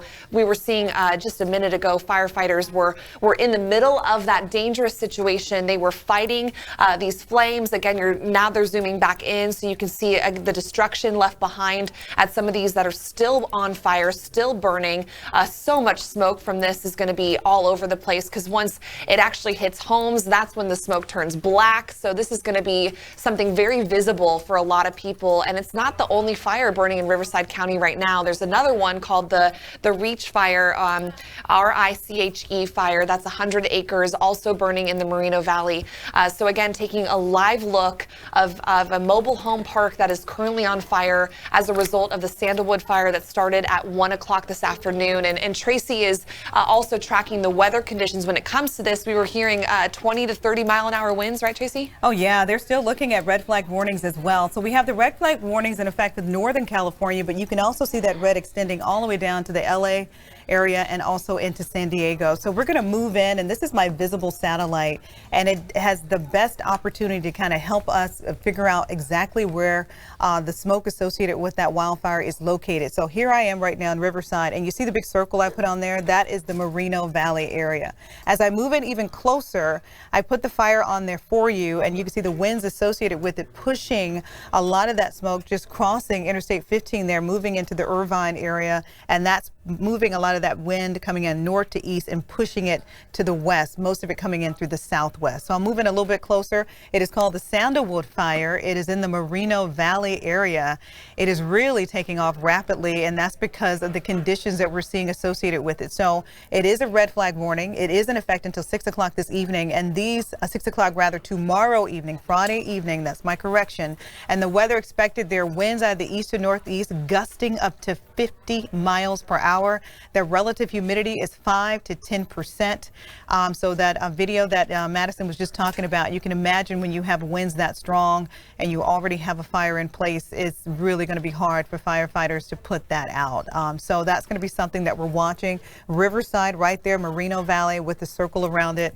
And again, expecting winds gusting up to 50 miles per hour. The opportunity for those high winds are in the forecast tonight, early tomorrow morning, and we don't see that opportunity lessening until later on tomorrow evening on Friday, and that's when we're expecting the opportunity for that fire weather to diminish. As we move out a little bit more here, we're also looking at the opportunity with our visible satellite here, showing the opportunity for that smoke to be moving just south of Riverside in the Moreno Valley area, and that's something that they will have to contend with. Now, a little closer to home, do you see this smoke that's moving just out of Kirkwood, and that's pushing a little bit more toward the west? That smoke is pushing into Pollock Pines, Placerville, Folsom, Roseville, Sacramento. That is a controlled burn from CAL FIRE. That smoke drifting to the west. If you live in that area, we've already had a viewer saying, hey, I smell smoke in Roseville. What's going on? Well, that's what's going on. We got a controlled burn from CAL FIRE pushing that smoke into Folsom, eventually moving into the Sacramento area. So if you do smell smoke,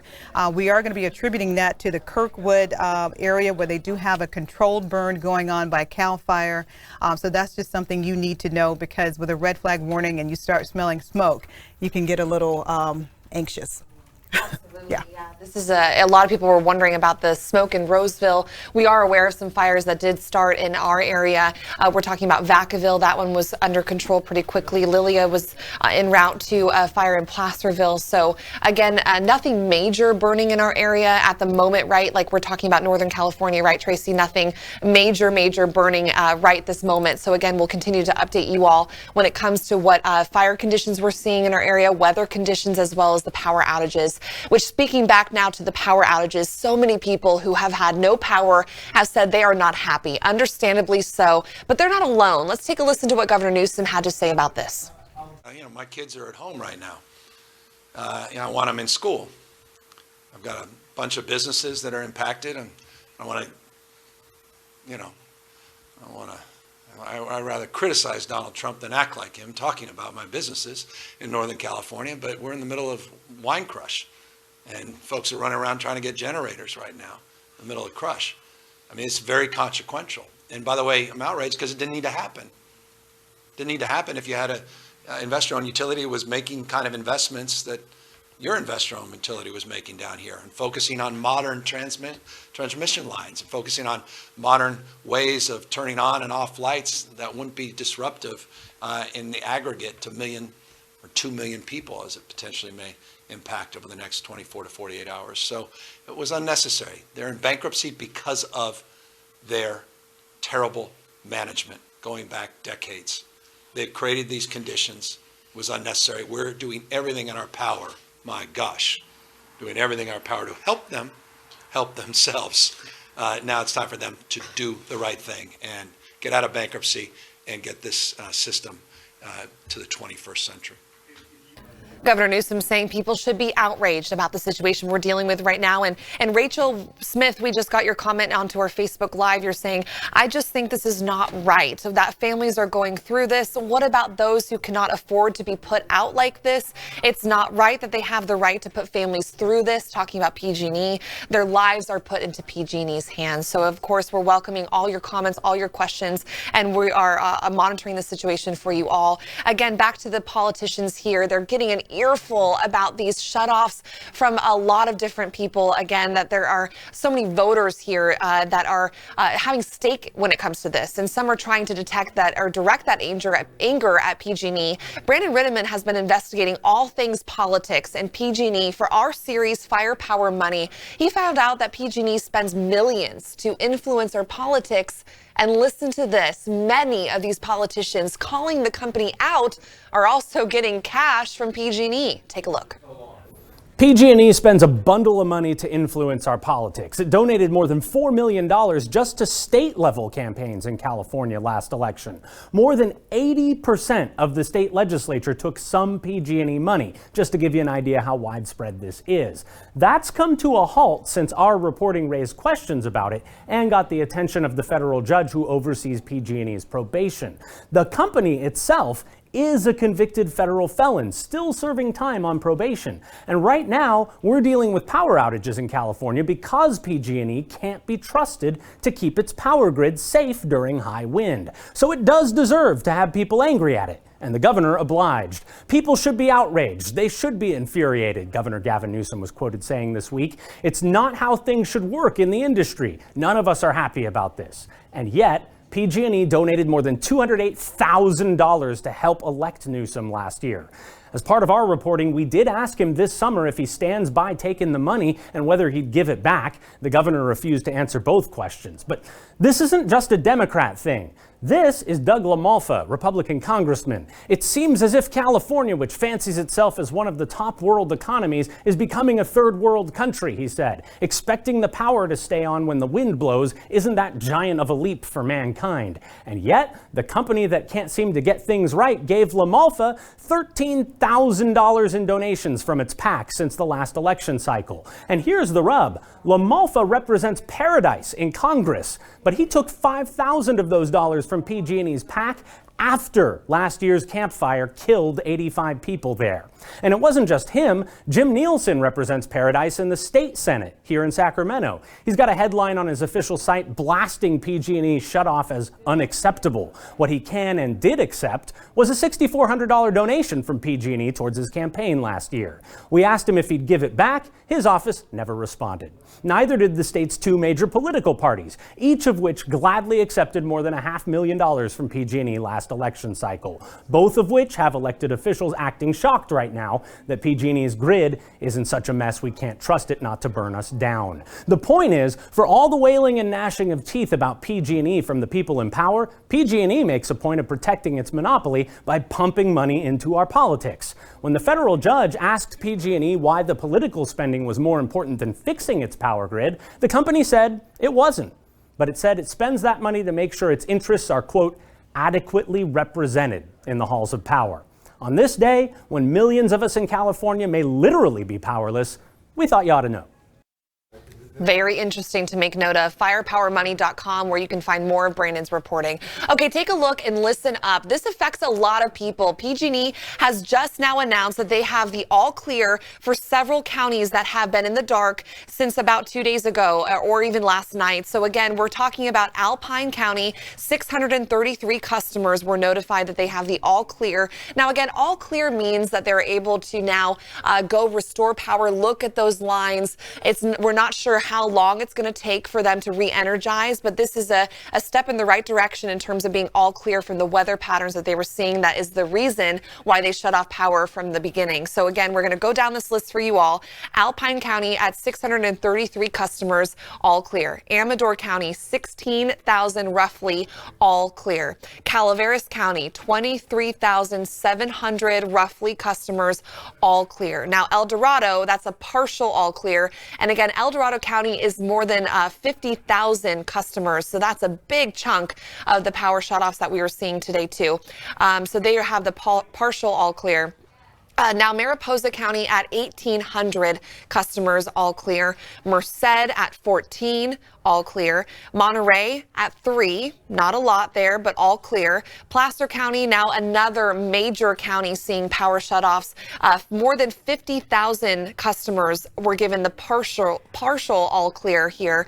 And then the San Joaquin County, that was, we were just announcing that just a little bit ago. They were also given the all clear at 52 customers. Now to San Mateo, more than 14,000 customers given the partial all clear. Also Santa Clara with 38,000 all clear. Santa Cruz 36, roughly 37 actually with the partial all clear.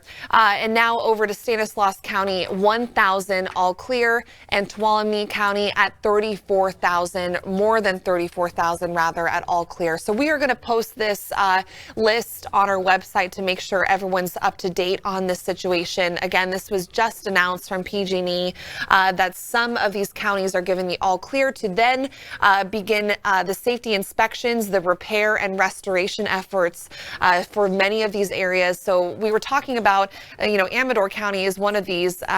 They were seeing some people commenting on here saying that Pine Grove, we saw some PG&E workers out there looking at those lines to see if they were going to maybe re-energize those too.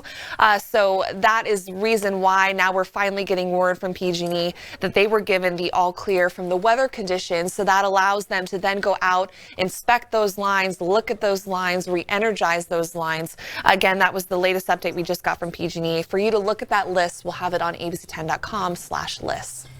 All right, we're going to go back to the live images now out of Riverside County with the Sandalwood fire. You're taking a look at a helicopter from above showing where this fire is burning right now. Again, it was at 150 acres at the last check, a rapid rate of spread. It has destroyed several homes and a mobile home park. We were giving you those live images of homes that were on fire. Firefighters were working their hardest to make sure that they were not, the flames were not spreading to other homes in this mobile mobile home park, but it looks like they're going to zoom back in. You're still seeing mobile homes on fire at this time with these live images. It's just so devastating to see something like this happening in the middle of the afternoon in these red flag condition warnings.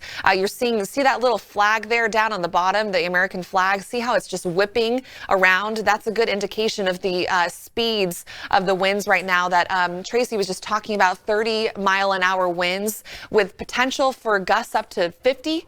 So again, this is definitely a dire situation when it comes to this. This one, now that they're zooming in, you're seeing some flames on the roof.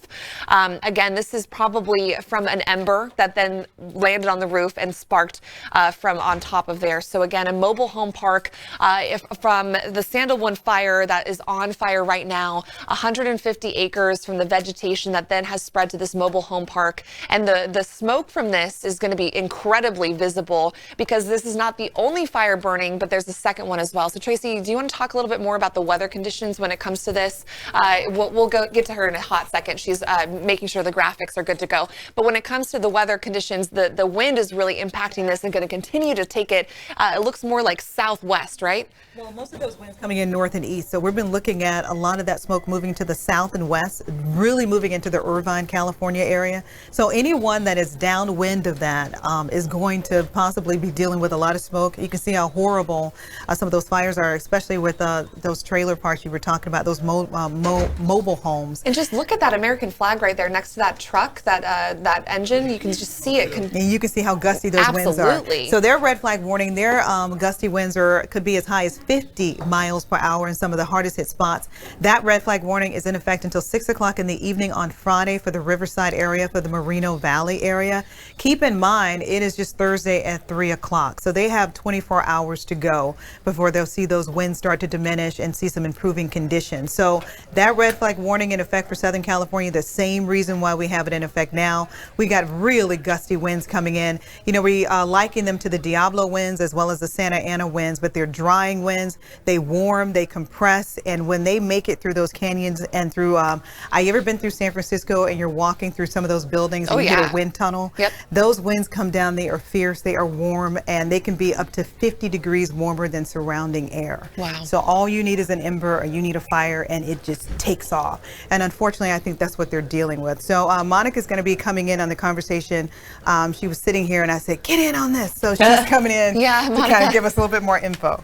Okay, so I want to just briefly touch on smoke situations here in the valley because I was just coming into work and I said, actually even before, and my husband had been here earlier and he said, oh, I could smell smoke. And I said, well, I doubt it's from the Vacaville fire because that would push the smoke towards the Bay Area. But right now we have very hazy skies over the Sacramento region. I've been hearing a lot of people concerned. Is it smoke? Is it dust? What's going on? What I want to do is show you our visible satellite image because I did a little bit of digging here. And what we were able to find is actually there is a controlled burn going on right now. Now here you can pick it out very easily right around Kirkwood. It's near Highway 88, near Caples Creek.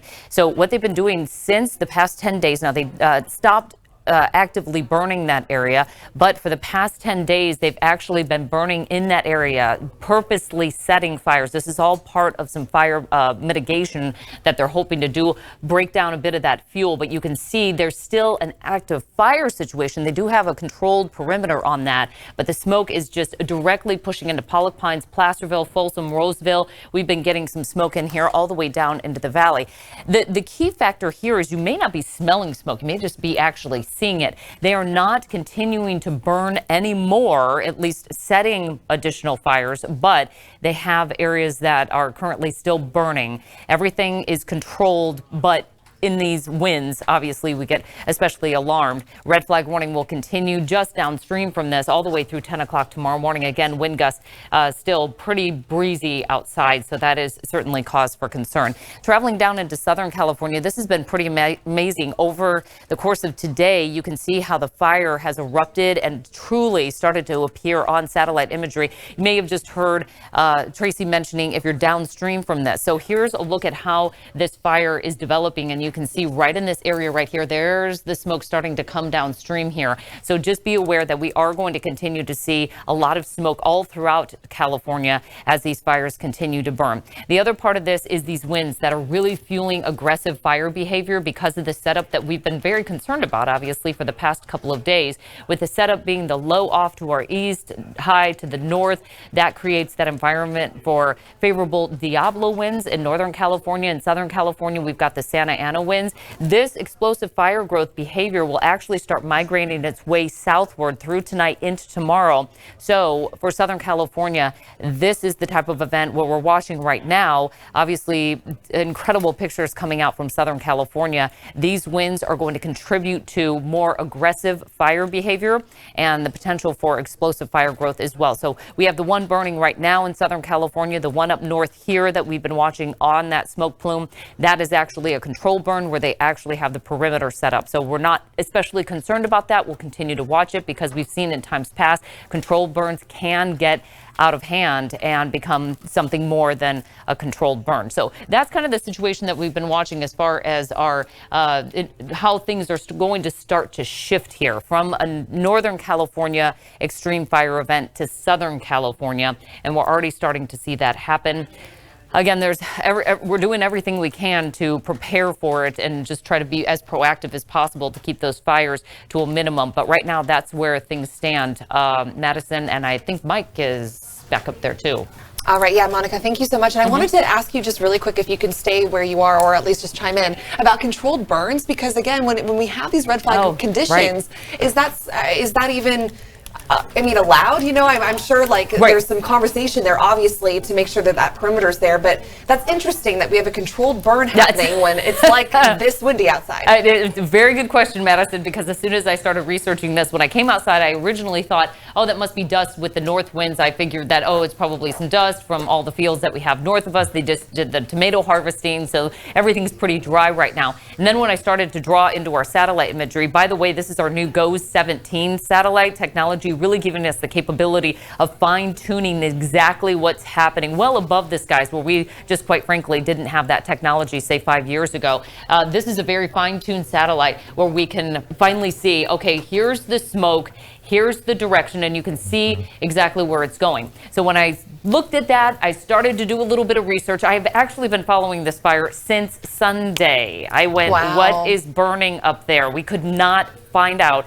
Cal Fire, National Forest Service. They were, no, there's no active fire.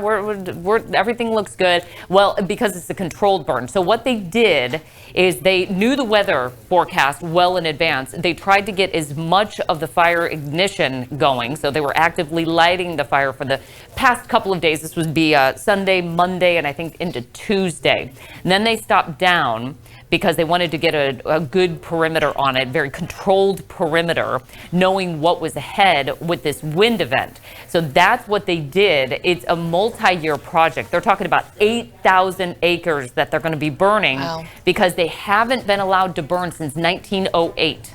So they have to suppress those fires as soon as they start since 1908, and what's happened is they have overgrowth. This is part of the El Dorado Water Management District, so they've got a whole slew of things. I mean, there's layer after layer when you start breaking it down of why that control burn needs to happen. They were aware of the weather conditions. Again, I was alarmed when I first heard about it, but it seems like they knew what was coming and they have a good perimeter set up. And really quick, Monica, is that U.S. Forest Service or is that Cal Fire control? It's U.S. Forest. Okay, got it. U.S. Forest Service, and it's part of, like I said, a multi-year project. They're digging into about 8,000 acres of this, over 8,000. Wow. That is definitely significant. All right, Monica, thank you for that update. Yeah, it's so interesting, right? When I heard that too, I was like, I need to figure out some more information about this. It's incredible what you can see on those satellites. Yes, absolutely. And again, Mike's now joining back with us because you're working on a story today. Tell people what you're doing. Yeah, of course. A lot of people are asking, can I be compensated from PG&E for all the costs that I've incurred from these power shutoffs? And I've been researching it just a little bit more than you probably would expect. And what I found is that the short answer is no. You're really not going to be compensated for this. And the reason that they say this is because it's a public safety issue. They're saying it's not, a storm. And they very specifically make that point because they will compensate people if storm damage does keep your power lines down for a period of time. So there's some nuances here, but I just wanted to tell you about the precedent for this. So 2 years ago, there was that wine country fire in 2017. And after that, about 147 people did file claims again from PG&E to see if they could recoup any of their losses. 102 of those, as you might expect, were from food losses. And then the other ones were from property loss and a couple other things. So I just wanted to tell you, out of all of those, how many do you think were actually compensated? I don't want to say zero, but it is zero. Okay, yeah. Yeah, none of those were. And so that's the precedent that you can expect when you filing claims. That being said, that was a fire situation. So that was a big fire situation. So we did reach out to a PG&E spokesperson, and they said that when they do these shutoffs for safety, we typically do not reimburse for claims. That was from PG&E spokesman Brandy Merlot, but she also told us that people are welcome to submit a claim and that they'll be reviewed on a case-by-case basis. So I'll have more on that coming up tonight at 5, 6, and 6:30. All right. Yeah, interesting. A lot of people asking that question. And again, unfortunately, now we have an answer for you, but it's a lot more complicated than just a simple no. So Mike Duffy, you'll have that story too. Yeah, absolutely. All right. Well, we want to go back now into the foothills because they're feeling this shutoff very hard. We do have updates again of some areas that were given the all clear, but Placerville has not had electricity since early yesterday morning. So Mitty Gomez, she talked to the city manager about what they're doing to deal with these shutoffs and how to keep their communities safe.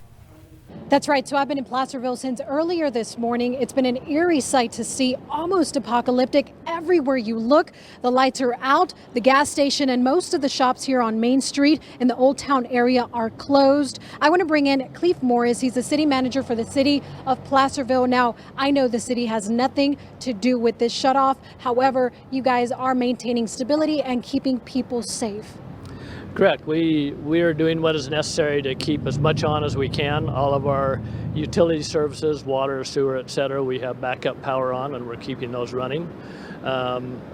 Transportation is a big issue for us, our street lights and etc. Most of our lights in town are functioning as four-way stops because of the power being out. We did work with PG&E and Caltrans to make sure that the lights on Highway 50 are remaining operational, because that's a huge traffic nightmare when that happens and pushes traffic over onto Main Street. So yeah, we are continuing to keep things going as the best we can.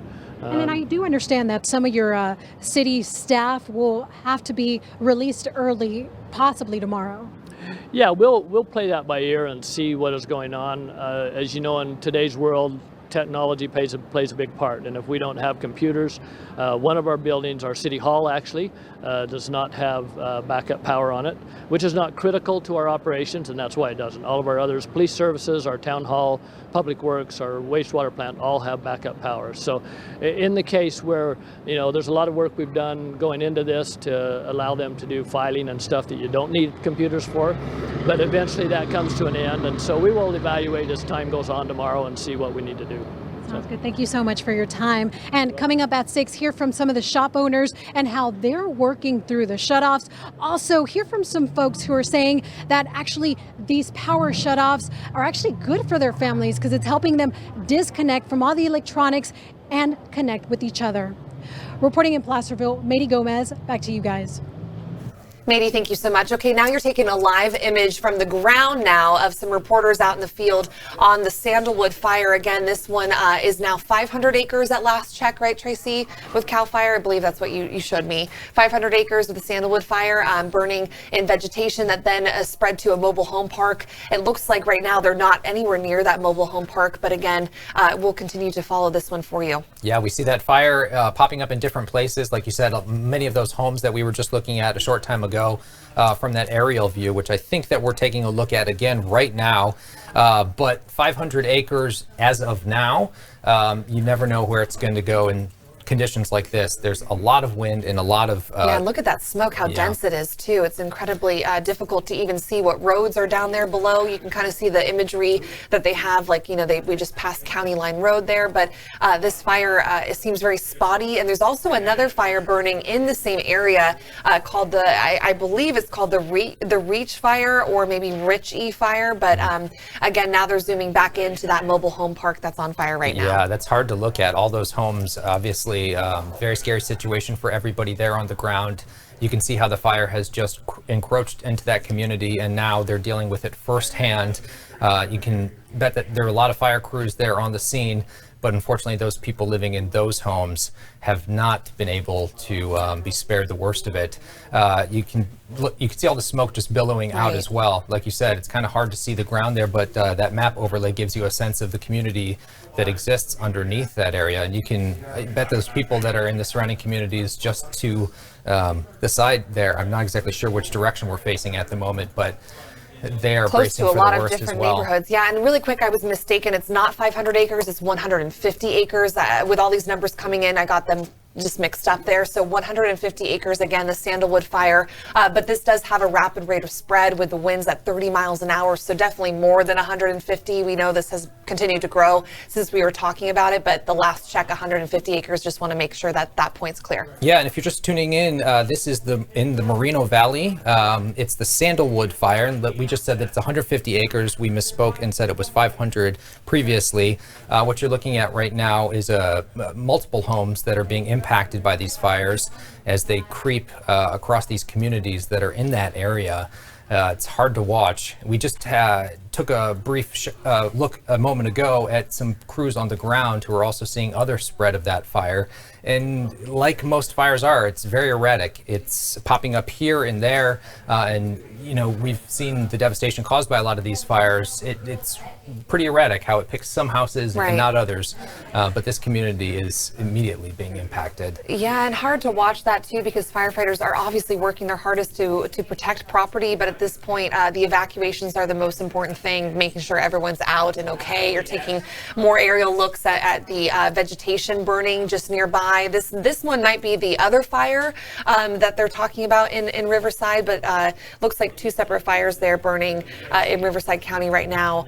So we did just get a statement from PG&E on the Brisbane fire. Now you're taking a look at the images from the Bay Area right now. So what they're let's see here. The statement is saying the safety of our customers and communities we serve is the most important responsibility. And with CAL FIRE's ranking system, this area is in Tier 1, the lowest ranking fire threat danger area. So the lines in this vicinity were not impacted with the current power shutoff event.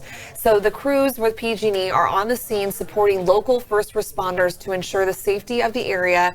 Right now, our focus is supporting the fire suppression efforts, and then we'll be assessing any impacts to our infrastructure. Once we get the all clear to do so, we remain focused on continuing to inspect our electric equipment and safely restore service for our customers impacted by the public safety power shutoffs. Again, this area you're seeing, because they're talking about this, all these images are showing those transmission lines, those power lines. Of course, a lot of people were wondering, okay, what caused this one? That's right. And a lot of people in a lot of communities are dealing with fires today. They're also dealing with those power safety shutoffs. And a lot of people are just looking for a little bit of comfort, a little bit of respite from what they're dealing with. And so PG&E has, of course, opened a lot of resource centers in communities that have lost power or could still lose power. So you can see what kind of amenities they have. If you do head out to one of those, there's a place to charge phones, there's bathrooms and bottled water. Each one has room for about 100 people, and they're open from 8 to 6.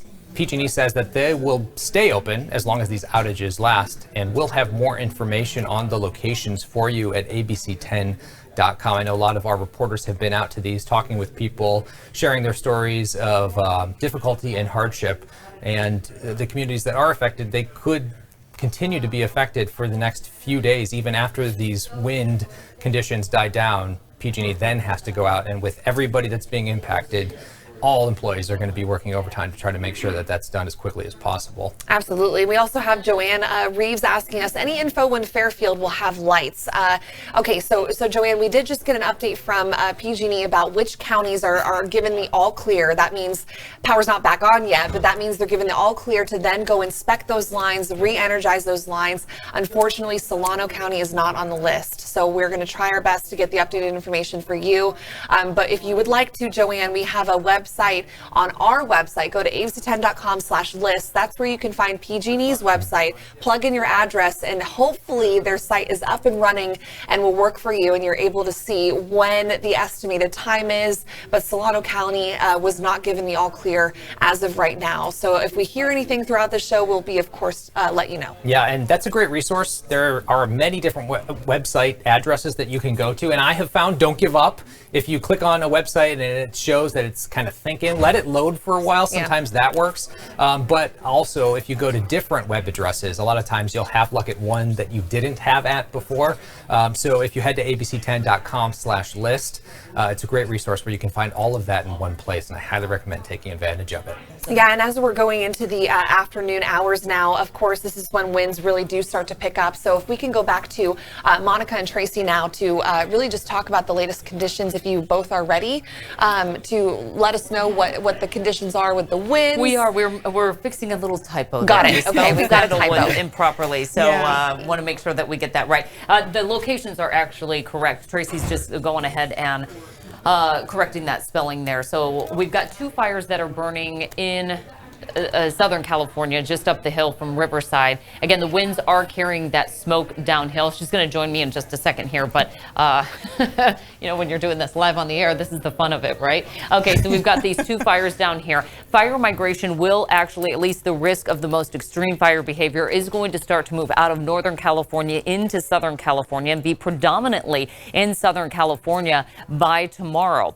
But what's happening right now is we're in that transition phase. So right now we're still kind of battling between Northern California, Southern California with those strong offshore winds. Those are those very dangerous winds. We've got Diablo in the northern part of the state and then the Santa Ana in the southern part of the state. Why are they so dangerous? Well, as we look at this here, we've got a lot of topography. And what I mean by that is we've got elevation. So when those winds start to come down out of the hill, they actually accelerate and they warm, and it can lead to explosive fire growth. If we have something burning up on the top of the hill here and those winds start coming down, it can push those fires very quickly downstream and then affect communities that don't necessarily have the fire start but have to deal with the after effects of that. And that's what we've been seeing is pretty quick fire spread here. I know that the Sandalwood is 150 acres. What did we say the other one is? I'm not sure if you pronounce it Reach or Reachy Fire. That one's 200 acres. They're both 200. Oh, you got it up there. Yeah, Sorry. they're both in Riverside County, and to add on top of that, there's now a third one. This one is also in Riverside County. That is the Eagle Fire at 25 acres. So CAL FIRE just updated their incident page, and that's showing all 3 fires going on. And you got to wonder too. Is if that other fire upstream, you know, the Sandalwood, did one start the other? Did, you know, what's going on here with all these different fires?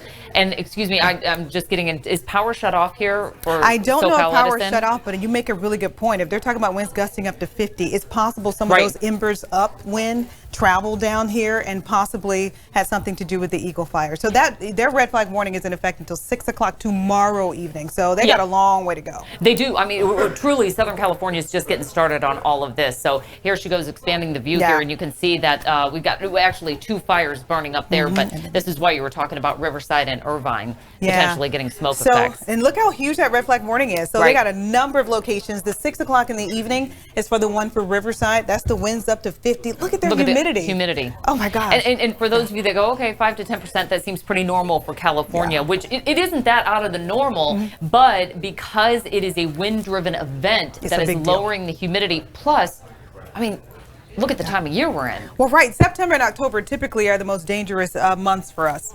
If you exclude the last 3 years where we had significant fires in the summer, September and October is when we really get cooking. Everything's extremely dry. You got fuel that's just ready to burn. You add on those Santa Ana winds and the Diablo winds that we have, and the opportunity for that red flag warning again extending all the way down to the Riverside area. That's my big circle I put on there so you had no problem finding it. Again, Sandalwood there, fire, the Riverside area, and then also that Eagle Fire going on. So they got 3 significant fires going on in Riverside County. Right, and the other part of it too is we haven't seen rain since May. Oh, right. So now we've got all this fuel to burn, and the fuel down south is much different than it is up north. So these fires do tend to burn a little bit differently, not because of direction, just because the vegetation is different. I will be honest with you, we've had a lot more history to understand fire behavior in Southern California of this nature because of understanding the Santa Ana winds.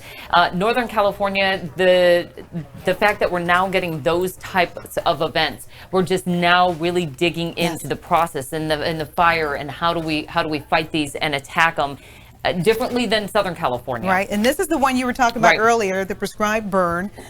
We did have a viewer saying in Roseville, hey, what's up with the smoke? I smell the smoke. And you can see it's immediately downwind of that. Roseville, Folsom, and possibly even into Sacramento. For sure. I know we were all asking, why would you have a prescribed burn during a red flag warning? But I'm sure they had different municipalities that signed off on it. Yeah, absolutely. Yeah, this is a multi-year project. They started the burn 10 days ago, and they knew this weather event was coming. So they did get that perimeter set up, a very controlled perimeter set up well ahead of the wind event, but the fire's still going. It doesn't mean that the fire's not still going, and they have emergency officials on the scene there to continue to assess and make sure that the perimeter stays in place, because I'll be honest with you, we have seen times when fires have gotten out of control that were prescribed burns. Well, when you talk about a red flag warning, and our red flag warning does not expire until 9 o'clock tonight, that particular area is not until what, 10 a.m. tomorrow morning. Right. So they still have a few ways to go when you start talking about gusty winds. And I just want to mention, it's a U.S. Forest Service, So not CAL FIRE, so that's why CAL FIRE wasn't able to answer. They're like, we don't have a fire up there, that's why. So. And so here's another one, Monica. This is the one in the San Bruno Mountain. This is right in the middle of the San Francisco area. That one got cooking earlier today. And again, as far as the conditions outside right now, we're still looking at the upper 70s and plenty of sunshine.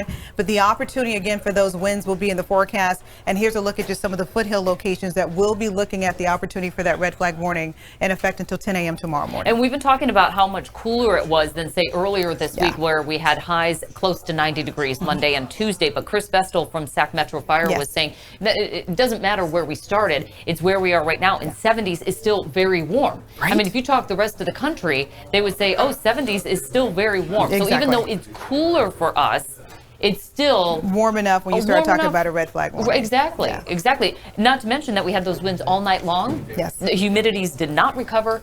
Everything is just crisp. So Stephanie, Monica and I could stand here and talk ad nauseum. So you're going to have to wrap us if you want. Yeah, I probably do have to get ready for the 5 o'clock show at some point. All right. Thanks, Tracy. Thanks. So we just wanted to say to you guys, we were talking about Governor Newsom when he was talking about PG&E and the whole fire situation here. And what he said is that he was really frustrated. His kids were out of school, and he really laid into PG&E, criticizing them for the current situation that we're in. Yeah, and so tonight he's going to be talking around 5 o'clock. We're going to bring you that, obviously, once we know what he's going to be announcing. Hopefully we'll take that live for you all. So we're monitoring that situation. And of course, we have the news at 5 coming up here shortly at 6 and also at 6:30 with Mike and I. We will continue to follow this for you all. We know there were a couple more fires popping up in different areas. We're monitoring all of this. We have an entire team of reporters out in the field covering all of this for everybody when it comes to the power shutoffs, and we're monitoring what PG&E has to say about re-energizing power and answering those questions to the best of your ability. So the Sandalwood, so Tracy is now just saying the Sandalwood fire is now at 500 acres. So that's the update for you in Riverside County. So and the Ricci fire? The Ricci fire is at 200 acres. Got it. These are growing fast. Growing fast in Riverside County. Of course, that's Southern California, but with the Northern California situation, we are monitoring this. We're covering this for you around the clock, and we'll continue coverage right here on ABC 10 at 5 o'clock, 6 o'clock, 6:30, also on Late News Tonight at 11. Thanks for joining us. Stay with us. Get up-to-the-minute information during the largest planned power outage in state history, affecting 800,000 customers in more than 30 counties. Be the first to know breaking updates and alerts delivered straight to your phone. Download the ABC 10 News app now.